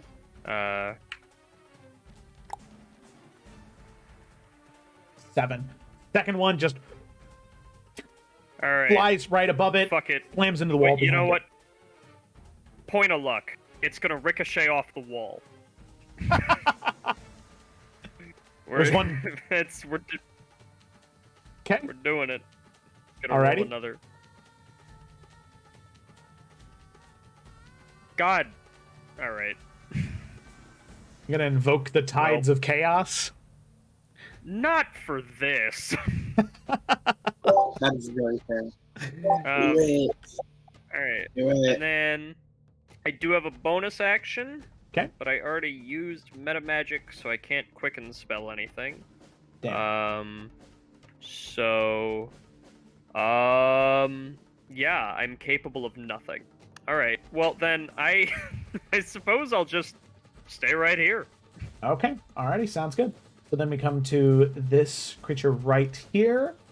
It is actually closest to Bianca right now, so it is just going to charge right at Bianca, attempting to leap up and wrap around your face, Bianca. That is going to go ahead and make 2 attacks. Bop. Bop. And that is a... oh, man. That's a 16 and a 21. Damn it. They both hit. Oh, God damn it, indeed. Okay, so that is, let's see, 8 points of damage on the first one. Okay. And then 6 plus. And then 7 points of damage on the second one. Okay. Well, all right then. Fun fact, just in case you're bad at math like I am, what you can do is you can right-click on your token, and then there's like a little bar underneath your token. If you highlight that and type in minus whatever, it'll automatically do the math for you. Oh, that's cool. I am bad at math, but I also have a calculator next to me, so. Yeah. Whatever you want to do. All right. So that is the end of its turn, as it already used its aberrant quickness. And then we come to the spider. Okay. So it is going to climb up on the ceiling. And skittering away, it is going to make its way over here on the ceiling. And then making its way through the doorway, just barely peeking in. It is going to... It only gets 1 bite attack. And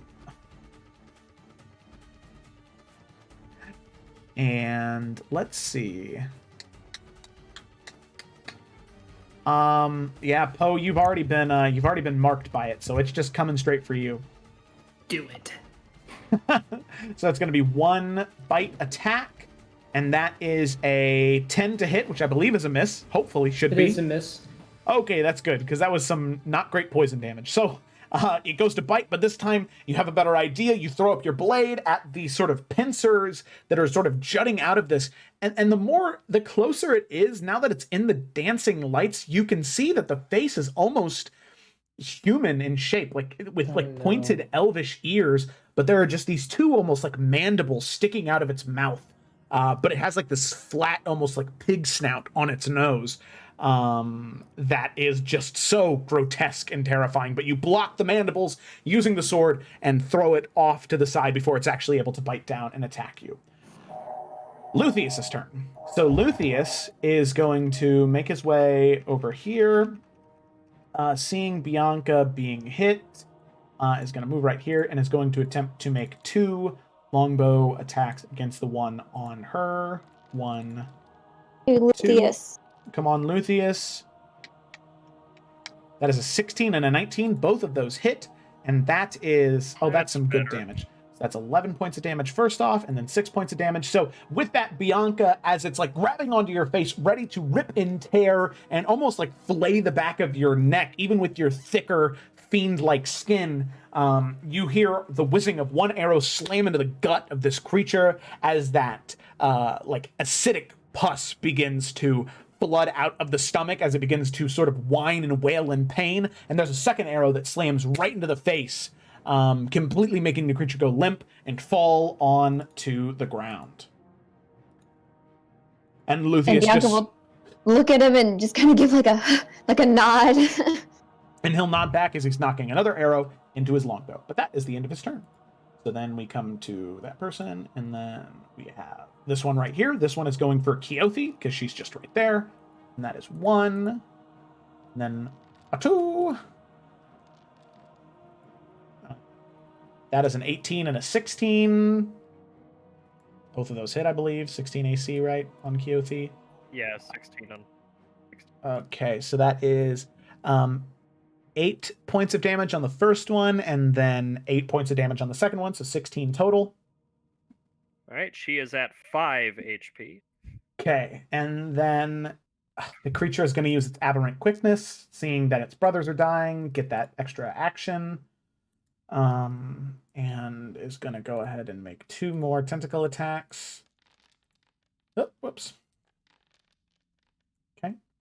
So that is a 10 and an 11. So both of those do miss.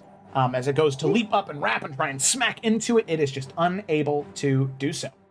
Okay, alrighty, so then that is the end of its turn, and then Desmond, it is your turn. The giant spider creature is right next to you. What are you doing? Panicking, first of all. And second of all, because I've not seen it until right now, both Desmond and Cameron, but this mother is huge. So I guess I'm going to I'm going to back up, and I know it'll probably technically get an attack of opportunity against me. But I'm going to try to actually, instead of backing up, is there any way that I can like get through the door and out onto the other side of this alcove? It's blocking up pretty much the entire doorway. Okay. It's on the ground now, right? Yeah, it sort of crawled up the ceiling and then around through the door, and right now it's hanging off of the, like, it's hanging from the top of the door, sort of biting at you. So it's upside down right now. But is it high enough to where... Yeah, the doorway is smaller than the rest of the caves. Got it, okay. Yeah. Okay. Well, I'm just gonna back up as far as I can into the wall, and I'm going to before I do that, I'm going to my eyes will grow dark, and the veins start to move, almost like this dark tentacle around my eyes, and my head will twitch a little bit, and extending my hands, and I'm going to cast Hex on it, and so its eyes start to have a similar glow and like this kind of dark aura. Outside of what I assume already kind of has, they'll grow around it as well. So it's now hexed, and I'm going to back up.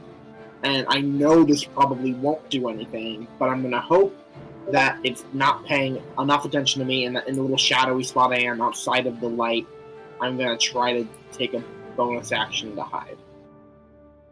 Okay. So, first things first. Probably. it does get an attack of opportunity against you. As you make your way out of its range. Wait, has it already used its? Is this a new round of combat? Does it have a new reaction? Yeah, because it one against Poe already. Yeah, it already, because it used its reaction when Poe went earlier, and then it's already had its turn, so it's got its reaction back. Okay. But thank you for bringing that up, because that is a good point. Okay. So go ahead and put that there. It is hexed. And it's going to go ahead and make a bite attack against you. Ba-ba. That is let's see, a 14 to hit, which is a miss. Oh, that misses. Yeah, there you go. So you dodge out of the way of it, and you try to hide. Go ahead and make a stealth check with disadvantage. Uh-huh. You are within 10 feet of it. And it did just bite at you. A 16 is really good, but you have a feeling it knows exactly where you are. Okay. Alright, I also, with Hex, I get to choose an ability for it to have not be great. Yes. I guess I'll choose... I don't really know. I feel like this never really comes up. And intelligence would let it not have investigation, right? Or like worse investigation. Is that how that works? Yeah. Mm-hmm. So I guess because I don't see anybody grappling with it. So I guess I'll do. Oh no! Go do. No, actually, I will do strength. I'll do strength. Yes. Okay. Man, I wonder what that was. That was kind of weird. I made that decision right before I heard that. No. Okay, yeah, sure. So yeah, strength. Alrighty. You target strength. Sounds good. Okay, cool. So then with that, Bianca, it is your turn. What would you... Oh, wait a second. There you go. Now it's Bianca's turn, not Quixote. So Bianca, it's your turn. What do you want to do? I'm going to do my Crimson Right. So I'm going to, nice. Inflict pain on myself. So 1d4. Let me just click that. Roll. Sure. Wait, why is it a +1? Do I add anything to my right damage? No, that's weird. Do any of that. Yeah, no, it's just 1d4. Okay, so it's a 3. Okay, and then I'll take off 3. I don't know why that happened.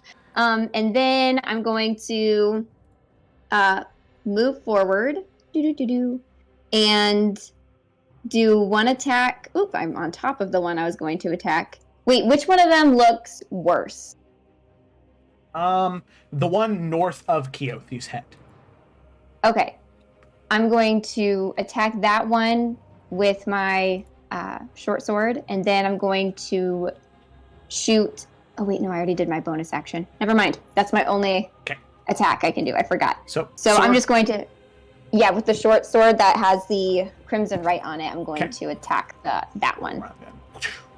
Slide down, bringing the blade down. Go ahead and roll for an attack. Alrighty. I can... Come on. Okay, never mind. The macro still doesn't work for that, so I'll just do it to my sheet. It is fine. I'm not going to fight it. I'm just going to do it.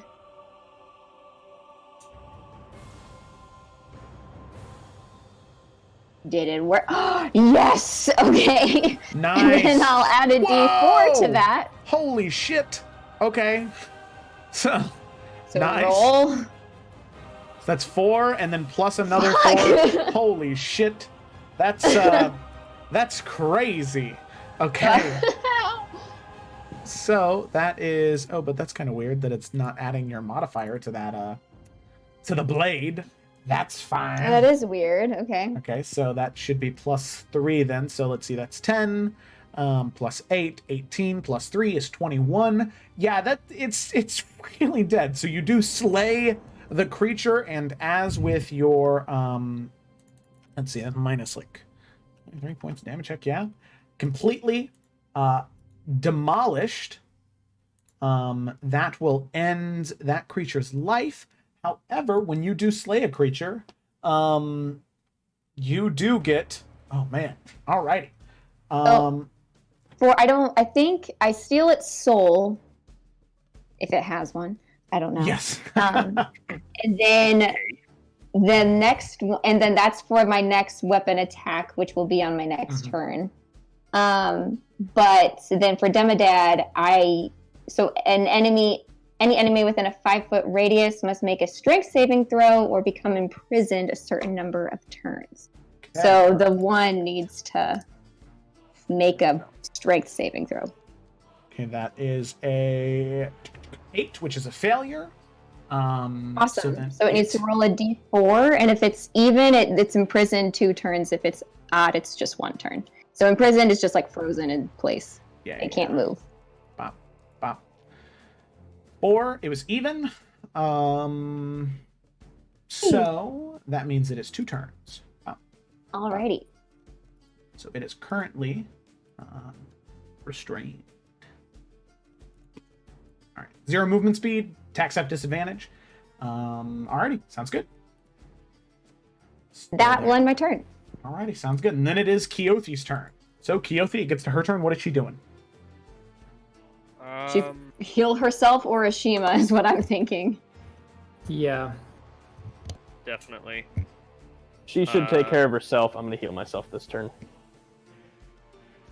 Okay then. Okay. So she could just wounds herself, I guess, then. Or... Well, okay. So Joe, you told us that she would never hurt people during combat.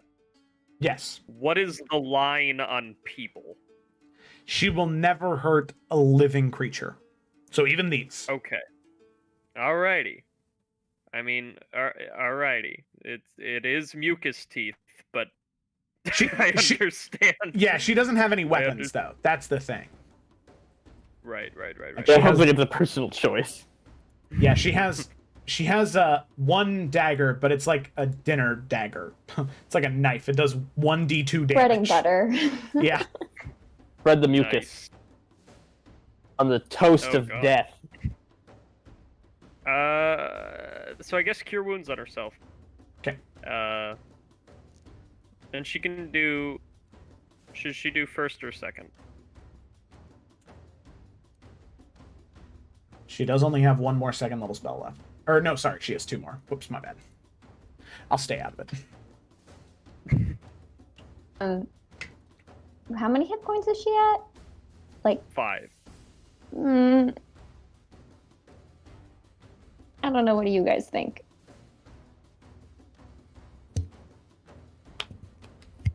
I think maybe she we should should heal be herself. conservative just because we don't know what else we're going to be seeing today.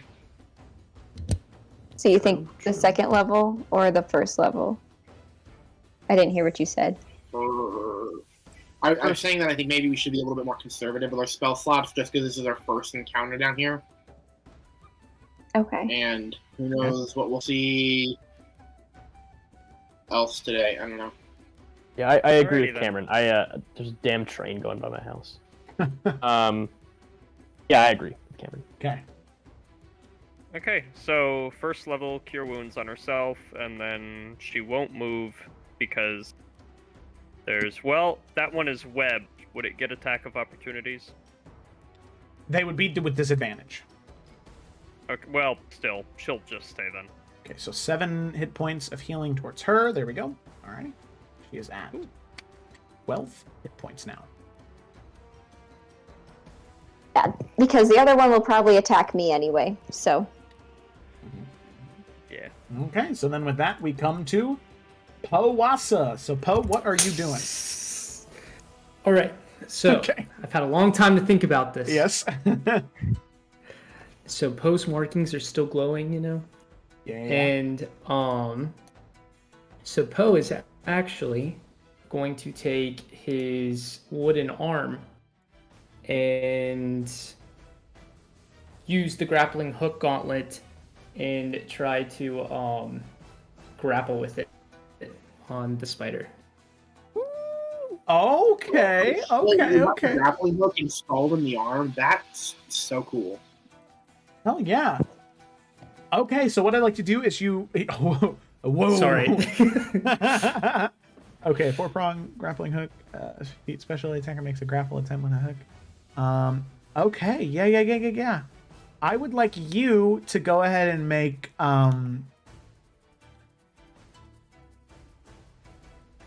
okay, so go ahead and make an attack. So we'll just go ahead and roll an attack with your longsword because it'd be the same stats anyway. See if it hits first and foremost. It's an easy target to hit. Okay, so 23. That does hit. So it does like wrap the chained grappling hook wraps around the creature above you, like hanging from the doorway, and then as your bonus action, you can attempt to snag it. So yeah. Let's try it. Okay. Can I actually try and snag it?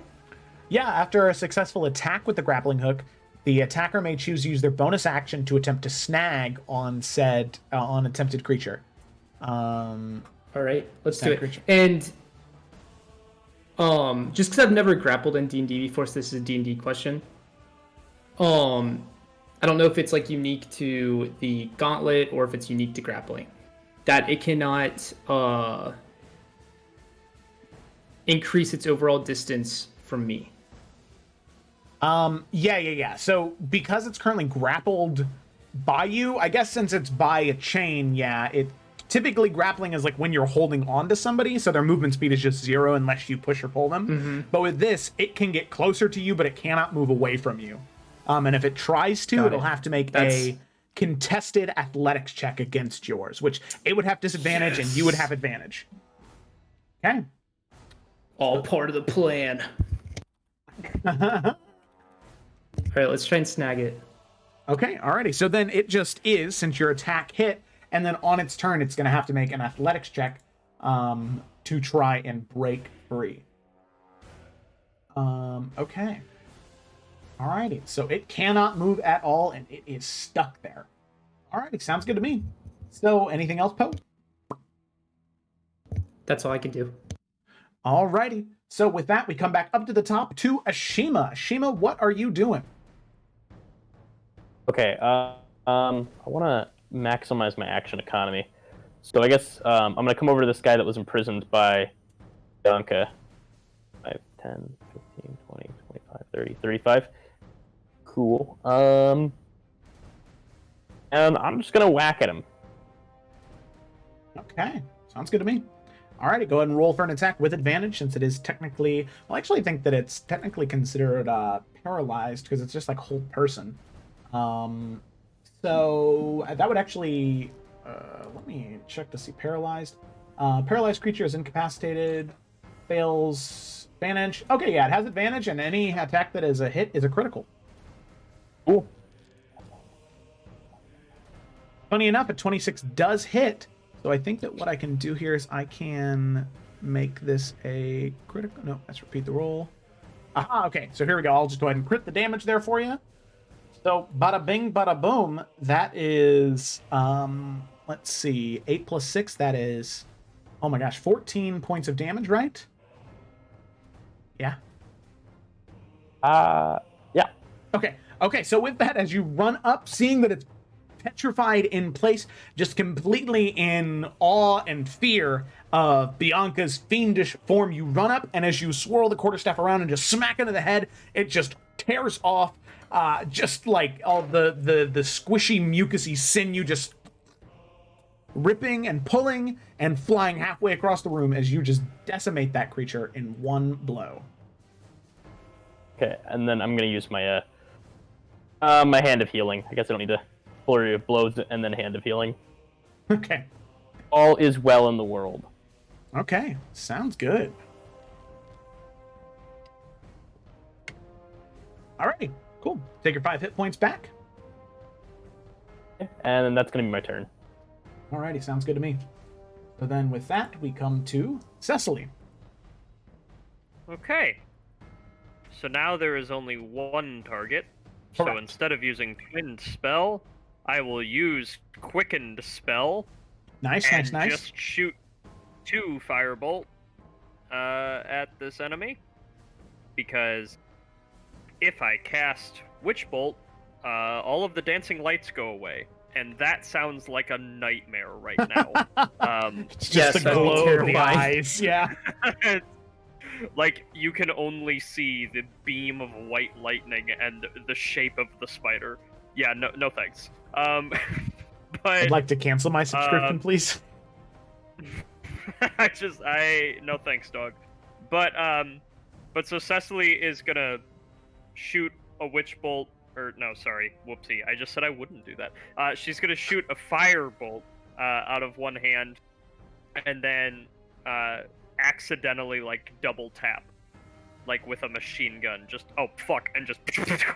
and just launch out. And she's just gonna be like, I can do that too, because Quicken Spell is also new. And she's having a hell of a time.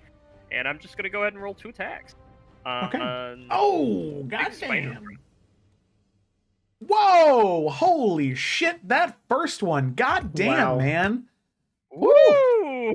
Alrighty, so both those hit for 22 points of damage. God damn! Holy shit! Woo! If I had known you were gonna do that, I would have had more faith in you earlier. So the second one was like just. That was an accident. Yeah, it was just burning damage off of the first one. Yeah. Yep.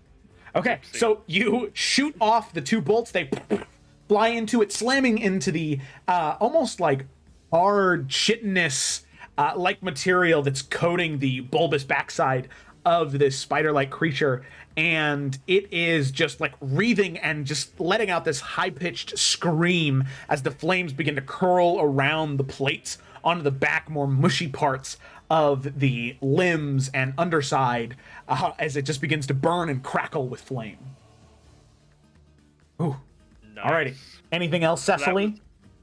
That was action and bonus action. My movement is going to be that. Because I imagine it took notice of me, and she's gonna go and just kind of get into the corner, and that'll be it. Okay, sounds good. But then it is its turn. Alrighty. Yeah. So what it's gonna go ahead and do is 0 can't benefit from any bonuses to speed. Condition ends if it's incapacitated. Condition also ends if that. Okay, alright, so it is just grappled, so pretty much brang it. Brangite. Okay, so then what it's going to do is it can't move anywhere. But what it will do is it's going to go ahead and try and bite away at Poe. Let's see if that hits. That's a natural 1. Oh, good thing, because that was some nasty damage. Holy shit. Alrighty. Natural 1, it goes to bite at you, Poe, but using the grapple, like, right around your one arm, having shot out the grappling hook, your one wooden arm that you got from your companions that went into the Noah tomb with you, you are able to dodge out of the way, able to sort of guide its strikes, and that is the end of its turn. And then, Nice. so we can see Luthien is going to make his way up here, and he sees it there, and is going to attempt to make 2 strikes at it. Okay. So, ooh, yeah, that is 2 misses there. So you can just see that Cecily, he seems to be almost shaking with fear as he knocks back, and as he pulls back the knocked arrow and shoots away both times, but both of them just completely miss, flying past it, nowhere near its mark, as both of those do not hit. But then we come to Desmond. Perfect timing, because my internet went out and literally just like 2 seconds ago. Wow. Hey, Back on. look at that. Bada bing, bada boom. Yeah, so that's really funny. So let me refresh the Forge thing, because it kicked me off of there too. Oh. Maybe. Well, I'm just. I don't even need it. The thing is still restrained by Poe's grappling hook. Yes. Yes. Correct. Okay. Uh-huh. So, Time for the stinger. am I too far away, or am I far enough away to not have disadvantage on a sling attack? Correct. Yeah. Okay. Then I'll just go ahead and I get advantage on it. No. No. If it's Yeah. restrained, okay. Is Poe 5 feet from it? I still can't see on. Yeah. on He the can. forge. Oh, Okay. wait a second. Restrained. Oh, wait a second. I think that was the other thing that. Actually, let me go back up to the thing because it has a 2. Yeah, good. Okay. Snag creature in the scenario. So normally the snag creature me is. Both creatures attempt to make a snag creature. Okay, so yeah, it's just considered grappled. It is not considered restrained with the grappling hook on. Okay. Yeah. Okay. Well, either way, I will just take an attack, and if Poe's next to it, I'll still get sneak attack. Correct. Give me just 1 second, and I will be on the forge so I can roll my dice. Okay. So as we're waiting for that, we're gonna go ahead and hop to Bianca, and then you can just roll your damage when we get there, or when you get reloaded back in. So with that, Bianca, what are you doing?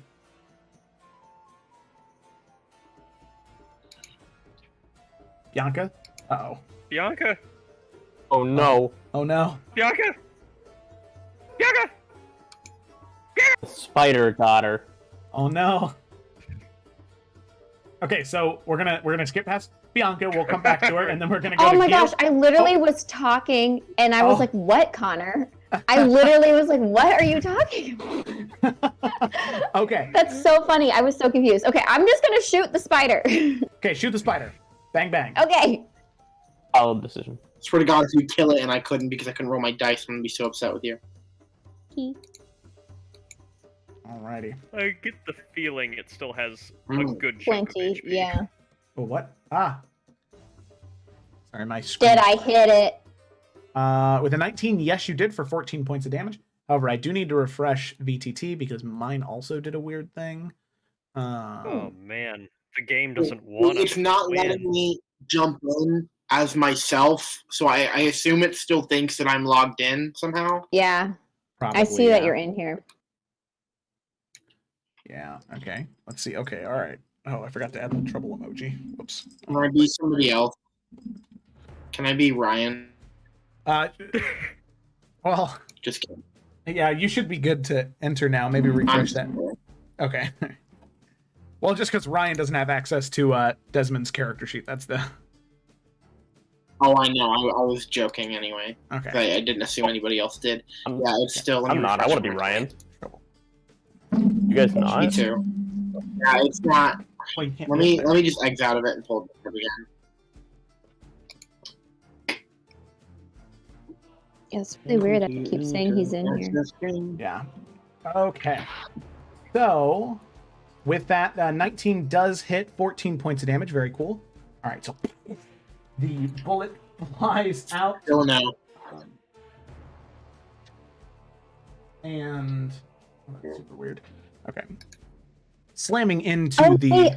creature. I forgot. That's my the soul stealing thing. So I get to add An extra else to that. I D8. forgot. Yep, an additional Yeah. weapon die damage.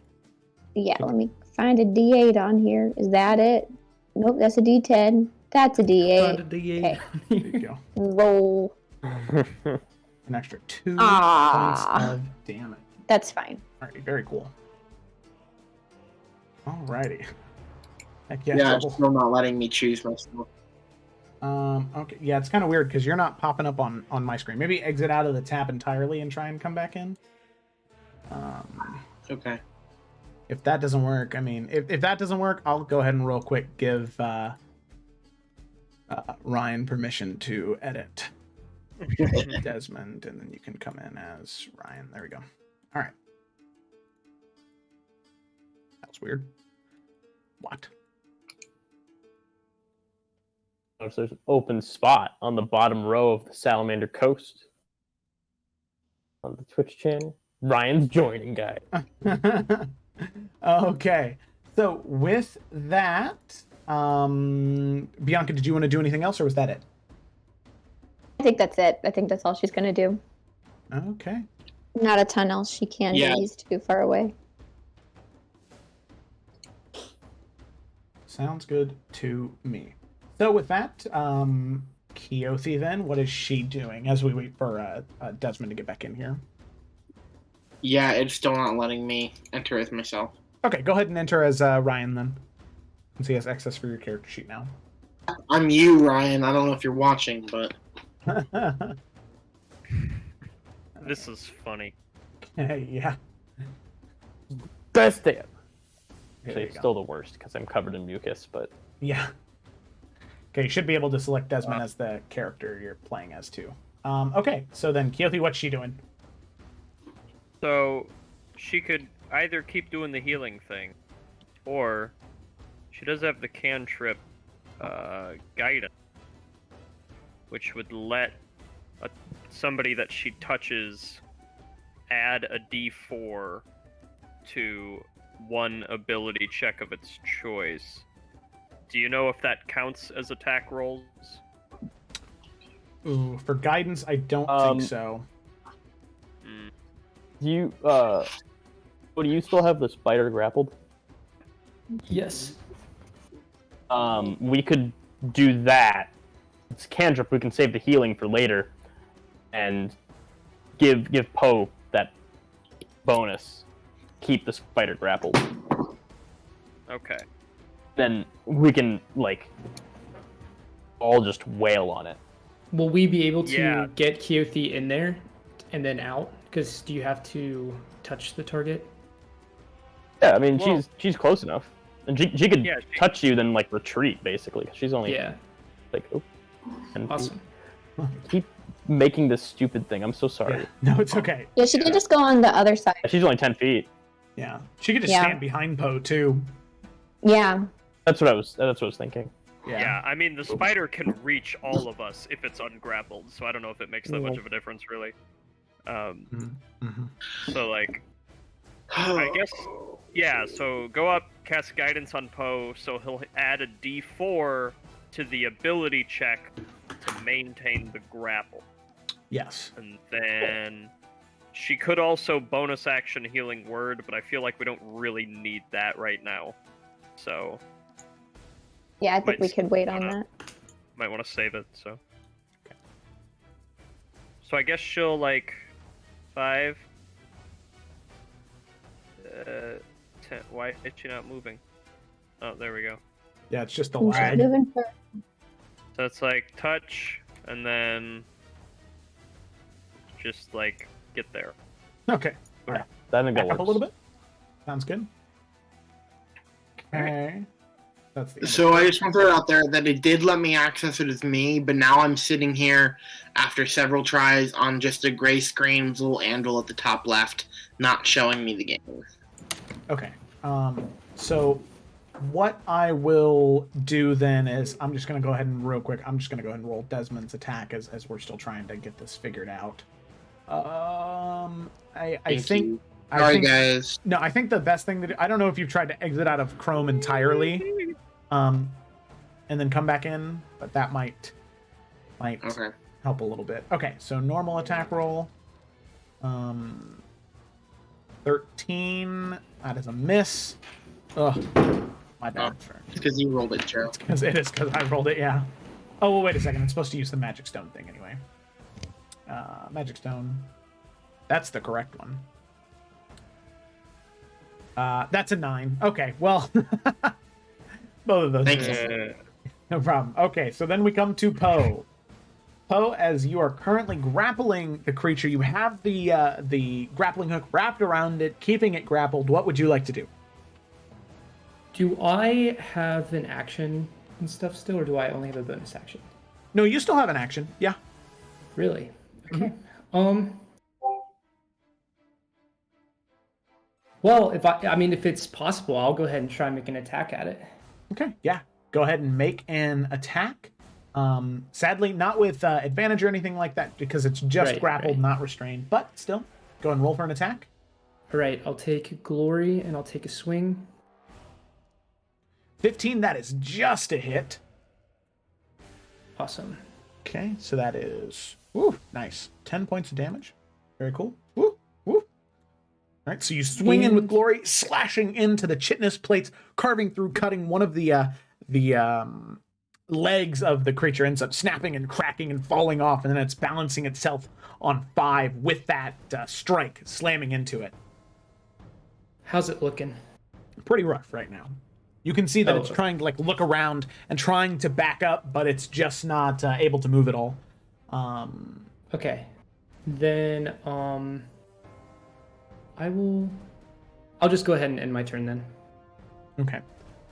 Scenario can use their action to attempt to free themselves. Okay. Sounds good. Alrighty, so then we come up to Ashima. Alright, it's time to off tank. I'm gonna head up here. And very frustrated with these things. In general. So I'm gonna go for a quarterstaff strike, the good old 1-2.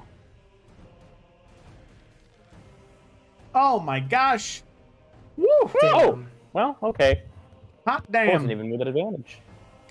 And that is also not at. Oh, yes, it is adding your modifier. Okay, cool. So 11 plus Yeah. 6, that is 17 points of damage. And Ashima, I have to ask you, how do you want to do this? You run up, Poe has it grappled, you are tired of these things. How's Ashima taking this thing out? He is gonna take his quarterstaff and, like, holding it at, like, a jabbing edge.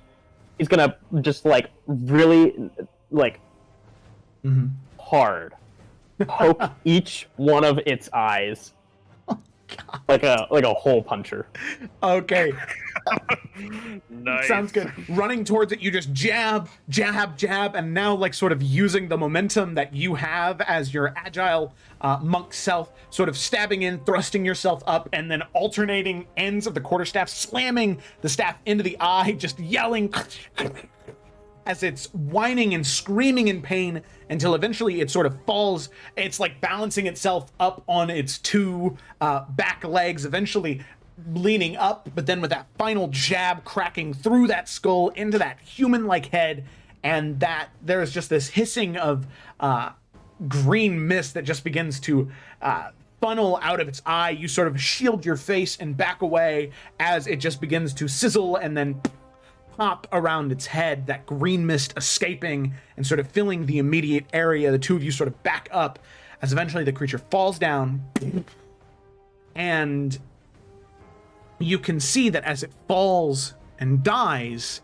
that breaking through where sort of the dancing lights are moved away from one another, there's just this one back corner of shadow right here. You can just see the shadow begin to crawl around the corner and just reach towards the body and just begin to yank and pull at it, pulling it into the darkness. Does anybody try and stop it, or do you just let the darkness pull?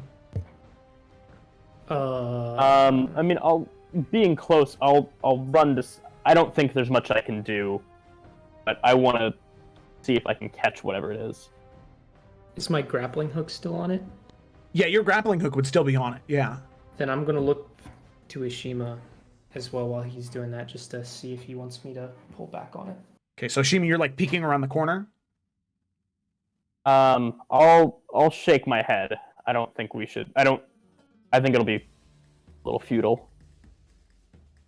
All right, then I'll. Well, retract firstly, my- do I see anything, or is it just kind of like a shadowy hand crawling out of the shadows? It's not even a hand, it's just Shadowily. tendrils that just reach out and grab and begin to pull. There's no form attached to it. It is just the darkness that's reaching out and trying to reclaim what belongs to it. I'll just give Poe a stopping hand. Okay, I'll retract my arm then. Okay, alrighty. So with that, you collapse the grappling hook, it flies off the body, and that large form just begins to be pulled away into the darkness, pulled away, and eventually disappears. But with that, as the 7 of you are left in the room, seemingly no more threat, you're able to approach the chest and take out one of the 4 runic keys that you need to unlock the door that leads somewhere. And with that, we're going to go ahead and take a quick break there. It's a little bit later, so we're just going to take a quick 5-minute break. We're going to go grab some snack. It is Mardi Gras after all. I have 4 cheese and herb Triscuits. Episode sponsored by Triscuits. Just kidding. I'd be more than happy to, though. But we're going to go ahead and hop to a break, and then we'll be right back. So please hang around and get some snacks, and we'll be right back.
Hello, and we are back. Welcome back to the stream. Hope you got some snacks. If you did get some snacks, drop some snacks in the chat. Yeah, exactly. Love to hear what people are snacking on as they watch. So I don't think that there should be any delay. I think that we should just go ahead and get back into things. So let's roll that intro and then let's get back into it.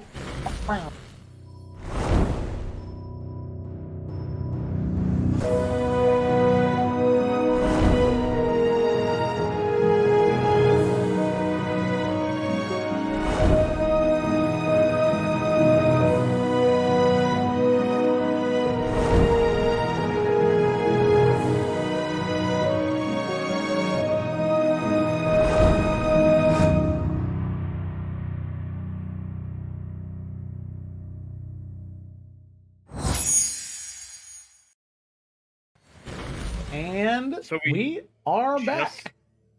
Yeah.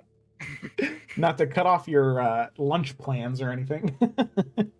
Yeah, it's alright. I don't think it was gonna. We'll have the world's best barbecue another day. Okay. Yeah. All right. Damn. Well, so picking up where we left off, our group of adventurers finding themselves now delving through the ruinous waste that was once apparently some type of home for a certain group of Goliaths. They find themselves that this area in particular has now been overrun by different grotesque creatures. At least right now, only 2 sorts, but I'm sure that there is more to come. So, finding themselves outnumbered by these different slimy mucus-like creatures that were trying to wrap their tendrils around their heads and sort of just cut off their circulation and breath support. Luckily, all failing, none of them able to do that. The party was able to slay them, and a giant spider-like creature that seemed to have laid the eggs that those creatures emerged from. So, having slain those creatures, the party now finds themselves in a moment of respite. However, before they were able to investigate any further or do anything else, it seems as though for just that one creature, that large spider, the shadow almost reached out and took it back. And as any of you look around the corner to see where that creature may have gone, it is no longer there at all. So with that, the 7 of you now in the room, I go ahead and bring it back to you. So you now have a brief moment. The chest is open. You can see that the stone is in there, like I said, about the size of a softball. And with that, I ask you, what would you like to do? So Cecily's gonna go ahead and round the corner and join everybody and see the dead bodies and just, hey, we're all standing. That's new.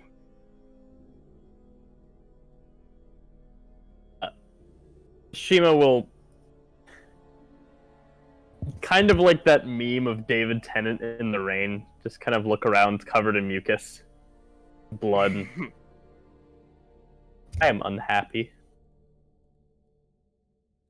We're here. Bianca's gonna reach into the chest and grab the stone. Mm-hmm. Well, here's one. 3 more. So, oh dear. do you think those ones are gonna have nice people at them? I don't think so. Bo, I was trying really hard to make a joke. It does seem that, gesturing to where Poe and I saw the body just get dragged away.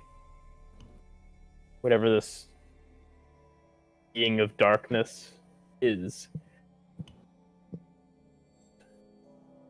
Much of this cave and much of the lives in it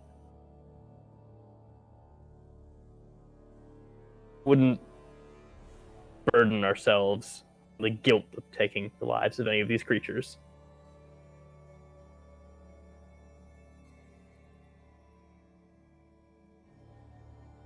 Well. Fuck. Okay. I don't know if we're gonna be able to do 3 more of this. So, does anyone have some sort of plan, or do we just kind of keep going?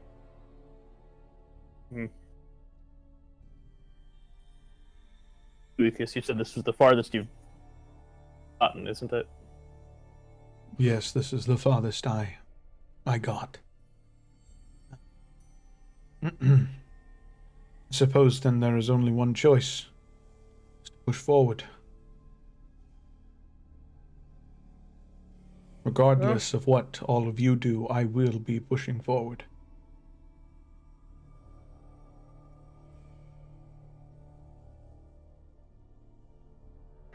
I think we can We need to stay as a push unit. forward. Good. Good.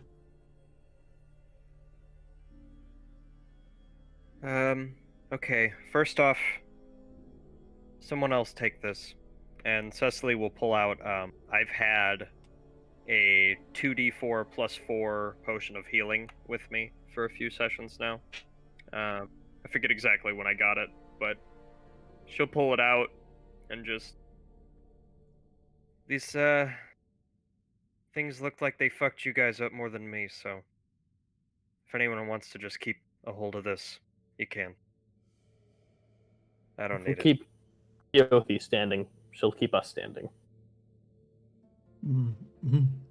Yes. If that is what you think is right, I would definitely not say no.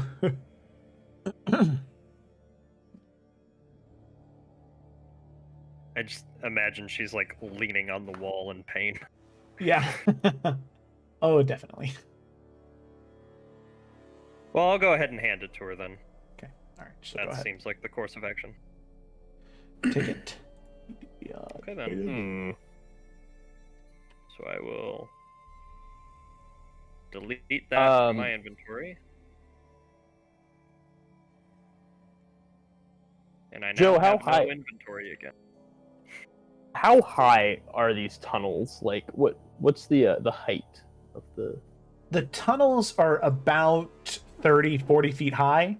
But the buildings, any of the rooms that you're in, wherever there's a stone floor, those are only about 15, 20 feet tall. So anytime you get into a cave system, like behind you over here or above you here, the walls grow to be about 30, 40 feet tall. I have 2 ideas. Which I think everyone will be agreeable with, and one that Yothi you may disagree with. Firstly, I think we'll need a lot more light. Whoever is observing us here, whatever organism this cave is being fueled by, it is fueled, traverses through the darkness. The more light we have with us, the better chances we have.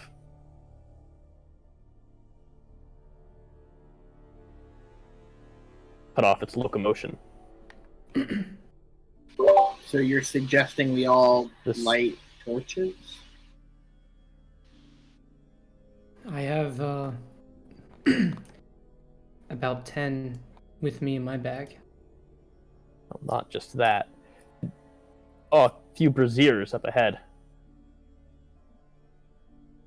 Oh, yeah, those big candle things by the stairs? Yes. Now, I don't immediately see anything around us that we could burn, but worth keeping in mind. Well, I'll be honest, if everybody's got torches, I won't have to hold back as much with these lights all around. It would help quite a bit in the next fight. Right. How long do you suppose, Bianca, you said you had torches? I do. I don't need to carry one with me. I can see just fine. But if everyone else would like a torch, Do you know how Yeah, long makes these sense. last? they probably told us when we bought them. How long, Joe, do you think they'll last? That is a great question that I would be more than happy to give you an answer to, or a simple price. That price simply being a moment of your time, because they burn for 1 hour. There you go. Okay, thank you. Okay. How many do you have? I gave some. Who did I give one to? Because now I have 4. I had 5, but then I gave someone one. You hand me one? I don't remember. I think so. Or Okay, Kyo, so somebody. Yeah, Keothi has 10. Oh, okay. Well, yeah, let's get lit. So, Poe have 10 There's- as well. right. Yeah, And I then have available Suppose whenever. 10, Kyo is 10, Bianca has 4. Logically, Bianca has dark vision.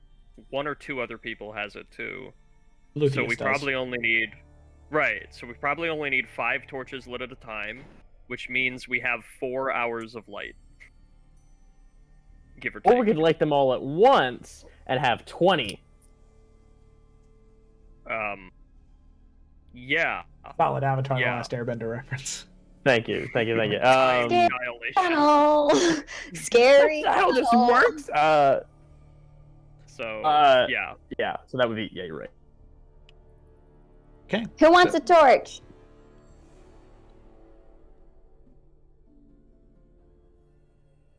Okay, guess no one. I have my own. And she'll go ahead and light one. I'll light one. Okay. Poe, another one.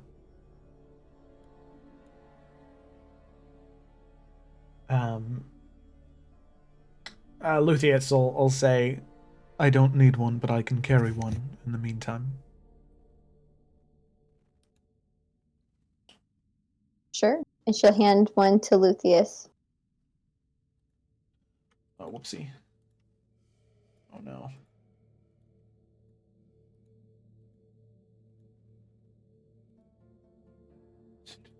Oh, no. He's going to keep using dancing lights because he's a dark elf, so he has dancing lights as a cantrip.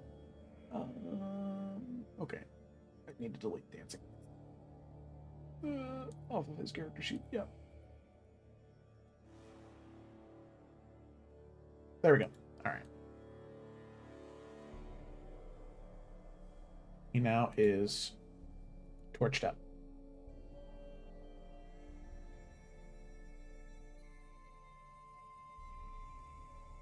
There we go. All right. So there's 3. I guess those would be the only 3. Shima or Desmond want one? I can take one, yeah. Here you go. And torch up for Desmond. Okay. 4 torches lit. Alrighty then. Joe, can you locate Maggie's thing and bring it back to me? Because I can't see where it is, and then I can't click on it. Just so I can keep them next to each other. There you go. She's back next to you now. Thank you. Mm-hmm.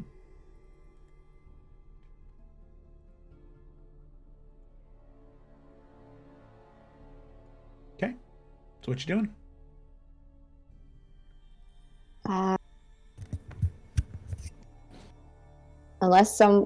Do we need to take a short rest? Can we even take a short rest?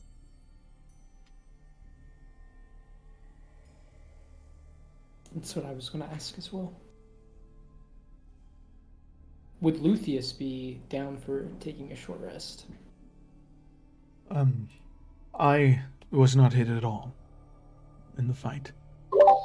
So I can stand watch and guard if there are those who deem that that's necessary. It might be good to have a couple. Yeah, torches I for didn't that. get hit, but I think I could use one anyway.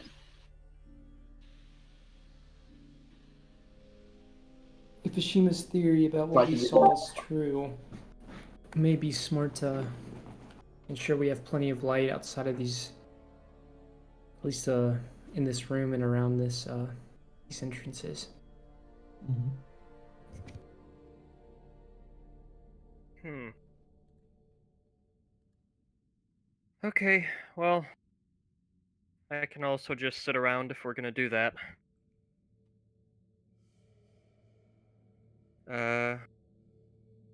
Maybe one of us should work on lighting those big things over there?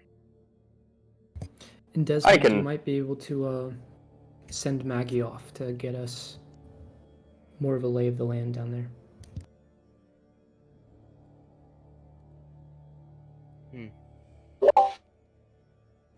Were you? I'm sorry, you were breaking up on my end. I was just I heard suggesting Desmond. that. I was just suggesting that you can send Maggie off to look around more while we take a short rest. Yes, I can definitely do that. Keothi, if you have the strength, I could use your assistance lighting these braziers. Oh, yes, I would be more than happy to assist. This chest has remained dry for a very long time. Ah, I see. Very well. And I have a bit of tinder in my bag. Yeah, she makes her way over towards it, and just kind of lifts her foot up, and obviously she takes the stone out and sort of tucks it into her bag, and then just burn that. she just reaches her foot up and just slams it into the chest, sort of breaking it into pieces. Wood splinters kind of go flying, and she picks up the shattered halves and just begins to sort of like bend and rip and tear bits and pieces of the wood until there's like 4 just like planks of wood, and she bundles them up in her arms. Where would you like me to take these? To the braziers? Yes, please. And Ashim, realizing his size, will still like pick up a few like little wood splinters and bits to try and help, and walk with her over to the braziers and try and light them together. Okay. Yeah, Cecily will join you, and she'll be like, alright, let me see if this thing was just a fucking fluke. And she's gonna cast Firebolt again once you guys have stuff in the brazier. And just try to and light them if she can. I don't know how well that works, because it's technically a magical flame and not like a flame. But yeah. But yeah, she'll try. Okay, yeah. So as they lay down the dry wood that is part of the chest, you cast your magical firebolt, and after 2 or 3, eventually the flame does catch along with the tinder that Ashima has, and it does light the flame. Now, originally the light, or initially it is this very bright, orange light that sort of catches flame immediately after it sort of catches on and begins to burn. But as soon as it's burning for, maybe a few seconds, the color does eventually shift into an almost not sickly or pale, but a sort of natural green hue that begins to burn from it. Odorless, and even at that point, the wood is, not bringing off any odors or anything like that, but it just begins to burn and crackle, and it is alight with green flame. Nice. Alright, well, Cecily will just kind of dust her hands a little bit and just, another spell in the bag. And she's gonna go ahead and get rid of the dancing lights then. Okay. As long as we got all that. Because I have to imagine, it's a concentration spell. She's had it active for like half an hour. The mental strain on the poor girl. I just think she can take concentration spells that well. Okay. So go ahead. Well done, Cecily. I think you've earned yourself a rest. More than that. Go ahead and turn dancing lights off there. I sure know how to kill an hour, so guess I'll go do that. And she will do that. And I guess I'll just, maybe me and Lucius can kind of just hang out on opposite ends of this room. So she'll just sit down here. Okay. So with that, he'll sit on the opposite side of the doorway, just looking out. Actually, what he'd probably do while everybody else is taking a rest, he'd probably take his the rapier that he has, or that sort of almost like a very, very thin long sword, and go ahead and start cutting and carving away at the webbing that's there. And over the course of an hour, he's able to chop through it, cut it away. Good move, Lucius. Yeah. As I space. Oh my gosh. Oh, okay. What I would like to do besides, resting and probably using a hit die, I want to look. I have this the mystery white wick bomb that we won back at the festival back in Summer's Rest. And I realize I still don't know what it does. So while resting, I would like to study it. And I think I have, because of my alchemist background, I think like if I take an hour, I can figure out what something does. Wherever that feature is. I don't know. No, yeah, I know the one that you're talking. I think it's in your biography. Oh wait, but there's nothing it's there. Somewhere. I don't know where it is, but it's there. Okay, yeah, I know what you're talking about. So over the short rest, you sort of experiment sniffing, shaking it, trying to hear what's inside, and what might be there, and eventually at the end of the hour of the rest, sort of focusing by yourself, you start to get an idea what it might be. This is a bomb that doesn't hurt anything when it explodes, but it more so freezes things. You can get these whiffs and hues of or fumes of different ingredients that are meant to typically combined to aid patients who might have seen a basilisk or a gorgon, or a medusa, I mean, where they are beginning to be petrified or turned to stone, along with creatures that are natural to Arctic climates. Sort of combining those two and maybe some other ingredients that are there, you have a pretty good idea that wherever you light and throw this, in a very small radius, only about maybe 10 or 15 feet, those creatures need to make a con save or be paralyzed for 2 rounds.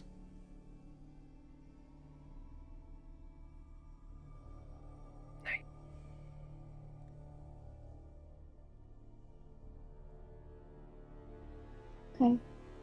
Mm-hmm. 2 rounds. Awesome. Okay. Mm-hmm. Mm-hmm. Also, while we're resting, her fiend form will go away. She'll return to normal form. Yeah, so all of you sort of witnessed Bianca in that moment. Her voice almost having 2 layers to it, just her normal pitched voice along with a deeper one sort of framing the outsides of every consonant and vowel. Sharp and cruel, along with her taller and stronger form, the hooved legs, spiked tail, and longer hair, and razor sharp teeth eventually fade away. She stands before you as normal Bianca now. Bianca now. Okay. So with that, all of you take your rest. So if you'd like, you can go ahead and roll any hit die. Keothi will definitely be doing that. Yeah. I'm still working on getting into Forge, but I will be there in just a second. Yeah, I don't know if any of you noticed, but we had a very brief power zap, I think, because of the weather. Oh, okay. So, but I did not notice. I think it was. Yeah, I think ours was not by any doing of our own. I think it was fairly smooth. So. Yeah, just got back in, by the way. Okay, cool. So then, as you roll your hit dice and you rest, Bianca discovering the potion there, or not the potion, the bomb and what it does, Luthien eventually cutting away, and Keothi and Ashima, the two of you lighting these braziers, returning a little bit of life at least to this one area. You can see that as you light them, the snow around them in that immediate area, eventually at the end of that rest, does slowly begin to fade away and melt. Whatever was keeping cold in this area, immediately around the two braziers, just begins to fade and return to normal. And there's an ambient temperature that returns to this area that is comfortable. As some small bit of life and light has returned to this one's very, very small area. Now that it's warm, I was just gonna say that Shane's gonna take some of his water skin and rinse off himself and his robes. Because,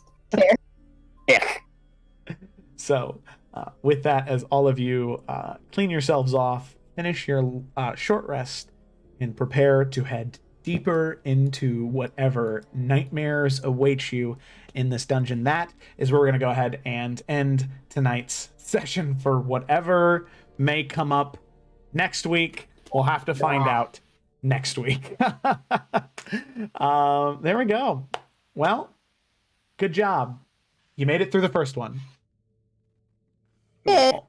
Only... Yeah, do like a scroll out for the stream. So generally it's about this big, people watching the stream, because those two little white things right there are the edges. Putting that little one down there, yep. So yeah, it's a little bit of a big boy, just a little bit, but I have faith in them. They're gonna do great. You guys got this. You're amazing. Yeah, we'll be good. There'll be less power outages and stuff tomorrow too, or next week. I mean, next week, yeah. Hopefully. Yes. Hopefully. Okay. Cool. Well, thank you so much. This is like the first character that I played in a long time who isn't the one who always ends up almost dying every session. Rogues do be like that. Okay, alrighty, so thank you so much for watching. I hope that you enjoyed yourself. If you did, go ahead and leave a follow. By the way, thank you to Onion and Jazz for the resubs. Y'all are great. I know I didn't say anything in the moment. I think I said something in chat, but thank you now. Also, a big thank you to Aquila for being a lovely patron on Patreon, as you do not have to do that, but it's so nice that you do. And I think with that, that is where we're going to go ahead and end it. So thank you for watching, and I hope that you have a great rest of your evening. Farewell. Have a great one, everybody. Stay warm. Dusong is a purple tiefling who became a blood hunter through nefarious means. She's always had a natural curiosity for the wide, sprawling world she's read so much about. Ever since she was little, she knew her difference